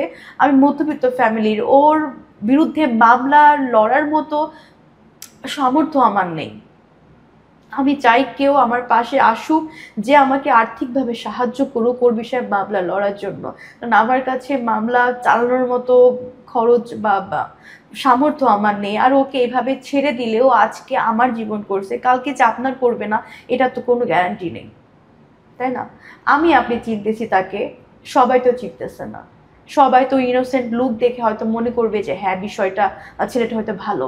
আরেকটা ইনফরমেশন দিয়ে আপনাকে, আমি যখন ছিলাম তার লাইফে, আমি থাকা অবস্থায় সে কিন্তু অনেক জায়গায় বিয়ের পোস্ট করেছে। তার নিড ছিল এটা, মেয়ে সুন্দরী হতে হবে, স্মার্ট হতে হবে, আর হচ্ছে কি জানি, দেখতে ভালো হতে হবে, সাবলীল কথা থাকতে হবে, মানে যতগুলো কোয়ালিটি একটা মেয়ের ভিতর থাকা প্রয়োজন থাকতে হবে, মেয়েটাকে ফর্সা হতে হবে। তো এরকম কিছু নিড দিয়ে সে বিয়ের পোস্ট করতো, কন্টিনিউয়াসলি করতো। আর অনেক মেয়ের সাথে কথা বলতো, বিয়ের কথা বলতো, সে সবাইকে প্রলোভন এটাই দেখাতো যে তার অনেক জায়গা জমি আছে, তার একটা খুব বড় বিজনেস আছে, হ্যাঁ, সে তার ওয়াইফকে নিয়ে বাইরে সেটেল হতে চায়, মানে এমন কিছু প্রলোভন দেখাতো। আমাকেও সেম কথা বলেছিল যে তার ওয়াইফকে নিয়ে বাইরে সেটেল হতে চায়। এ প্রলোভন দেখিয়ে মেয়েদেরকে ফাঁদে ফেলে মেয়েদেরকে বিয়ে করে দেহ ব্যবসায় আনাটা তার হচ্ছে মূল কাজ। যখন কোনো মেয়েটার প্রতিবাদ করবে বা এটা আসবে না তখন মারধর করবে, অথবা এই যে আমার মতো ভিডিও ছেড়ে দিবে, বদনাম করবে। এখন যে আমি আপনার সাথে এসেছি, এখন সে অনেক রকম কথা বলবে আমার নামে, খুবই স্বাভাবিক, ওর কাজই এটা। সুতরাং আমি আমার জায়গা থেকে যত সংগঠন আছে বা যারা নারীদের নিয়ে কাজ করেন, আমি বলবো তারা যদি একটু এগিয়ে আসেন, এরকম যারা দেহ ব্যবসায়ী আছে বা যারা এই যে এজেন্টগুলো আছে ভারতে বা সৌদি আরবে মেয়ে পাচার করে, তারা কিন্তু এইটা থেকে আসলে মেয়েদেরকে আর সাপ্লাই করতে পারবে না, বা অপরাধ তারা আর করতে পারবে না যদি আপনি এগিয়ে আসি। আমি যখন এইটা নিয়ে নিজের ভিতরে মনোবল তৈরি করি যে আমি আগাবো, বা আমি হচ্ছে এইটা সবার সামনে রিলিজ করব, যে আসলে লোকটাকে দেখতে ভদ্র মনে হলো, আসলে তার ভিতরে কতটা শয়তানি আছে। যখন আমি এটা নিয়ে আগানোর চেষ্টা করি, তখন তার খালাতো ভাইয়ের পরিচয় আমার থেকে অনেক থ্রেট আসে। যেমন আমি যদি তার বিরুদ্ধে কিছু করি, সে আমার দ্বিগুণ ক্ষতি করবে, শুধুমাত্র আমাকেই না, আমার বোন যে আছে তাকে অনেক থ্রেট করা হয়েছে যে আসে তারা যদি, বা আমার ফ্যামিলিকে যদি তারা নামে কিছু করে, তাহলে আমার ফ্যামিলিকে টোটালি সে ওপেনলি থ্রেট ল্যাংটা করে ছেড়ে দিবে বা আমাদের ক্ষতি করবে দ্বিগুণ, বিকজ অফ বিএমপি তার এখন ক্ষমতায় আছে। আপনি কান্না করছেন still, please control your emotion. তার বিএমপি ক্ষমতায় আছে, সে এখন আমি তার কিছুই করতে পারবো না, মানে সে এমন একটা খুবই পাওয়ারে আছে, আমি তার কিছুই করতে পারবো না। সে আমাকে থ্রেটমূলক অনেক কথাবার্তা বলে। আপনার এক্স হাজবেন্ড এখন কোথায় আছেন? আমার এক্স হাজবেন্ড, তার প্রচুর কনফিডেন্স, হ্যাঁ, সে টাকা দিয়ে করতে পারে না এমন কিছু নেই, যেহেতু সে একজন এজেন্ট। সে মনে করেন মেয়েদের দিয়ে ব্যবসা করে প্রতিদিন অনেক টাকা ইনকাম করতেছে। তার কথা হচ্ছে সে টাকা দিয়ে আমার বিরুদ্ধে অনেক লোক দাঁড় করাতে পারে। সে খুবই কনফিডেন্স দেওয়া। সে তো সে ঢাকায় আছে, আমি যতটুকু জানি সে ঢাকাতেই আছে খুব সুন্দরভাবে। আপনি দেখলেন হয়তো তার আইডিতে সে ব্লগ করছে, সবাইকে শুভ সকাল জানাচ্ছে। কতটুকু কনফিডেন্স থাকলে সে ঠিক এই কাজটা করতে পারে, যেখানে আমি আসলে ভিকটিম হয়ে আড়ালে আছি আমার অ্যাক্টিভ পেজ বা আইডি থেকে, সেহেতু সে অপরাধী হয়ে ওপেনে সেই জিনিসগুলো করতেছে। ঠিক কতটা কনফিডেন্স থাকলে নিজের ভিতরে করা যায়। আচ্ছা, আপনাকে একটা শেষ কথা বলবো, সেটা হচ্ছে এই যে অনলাইন, এখনকার যুগে এসে কিন্তু অনলাইনে এরকম পরিচয় হয়ে প্রেম বিয়ে অহরহ হচ্ছে, সেসব মেয়েদের উদ্দেশ্যে আসলে কি বলবেন? আমি সবার উদ্দেশ্যে একটা কথা বলবো যে ইনোসেন্ট ভোলা ভালা চেহারা দেখে কখনোই ভুলে যাবেন না মানুষের ভিতরে আসলে কি থাকে, এটা মানুষ কিন্তু কখনোই বলতে পারে না।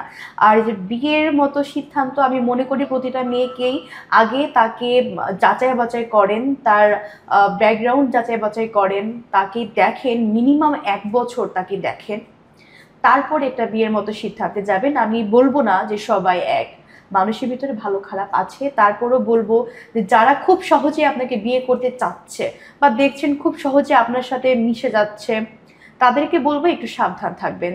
কারণ আপনার সাথে সে সহজে মিশে যাচ্ছে মানে সে আরো 5টা লোকের সাথে মিশছে। এসব মানুষগুলো আসলে ভালো হয় না। সুতরাং বিয়ে করার ক্ষেত্রে আমি প্রেফার করব ফ্যামিলিকে দায়িত্বটা দেওয়ার, খোঁজ খবর নিয়ে দেখে তারপরে বিয়েটা করার।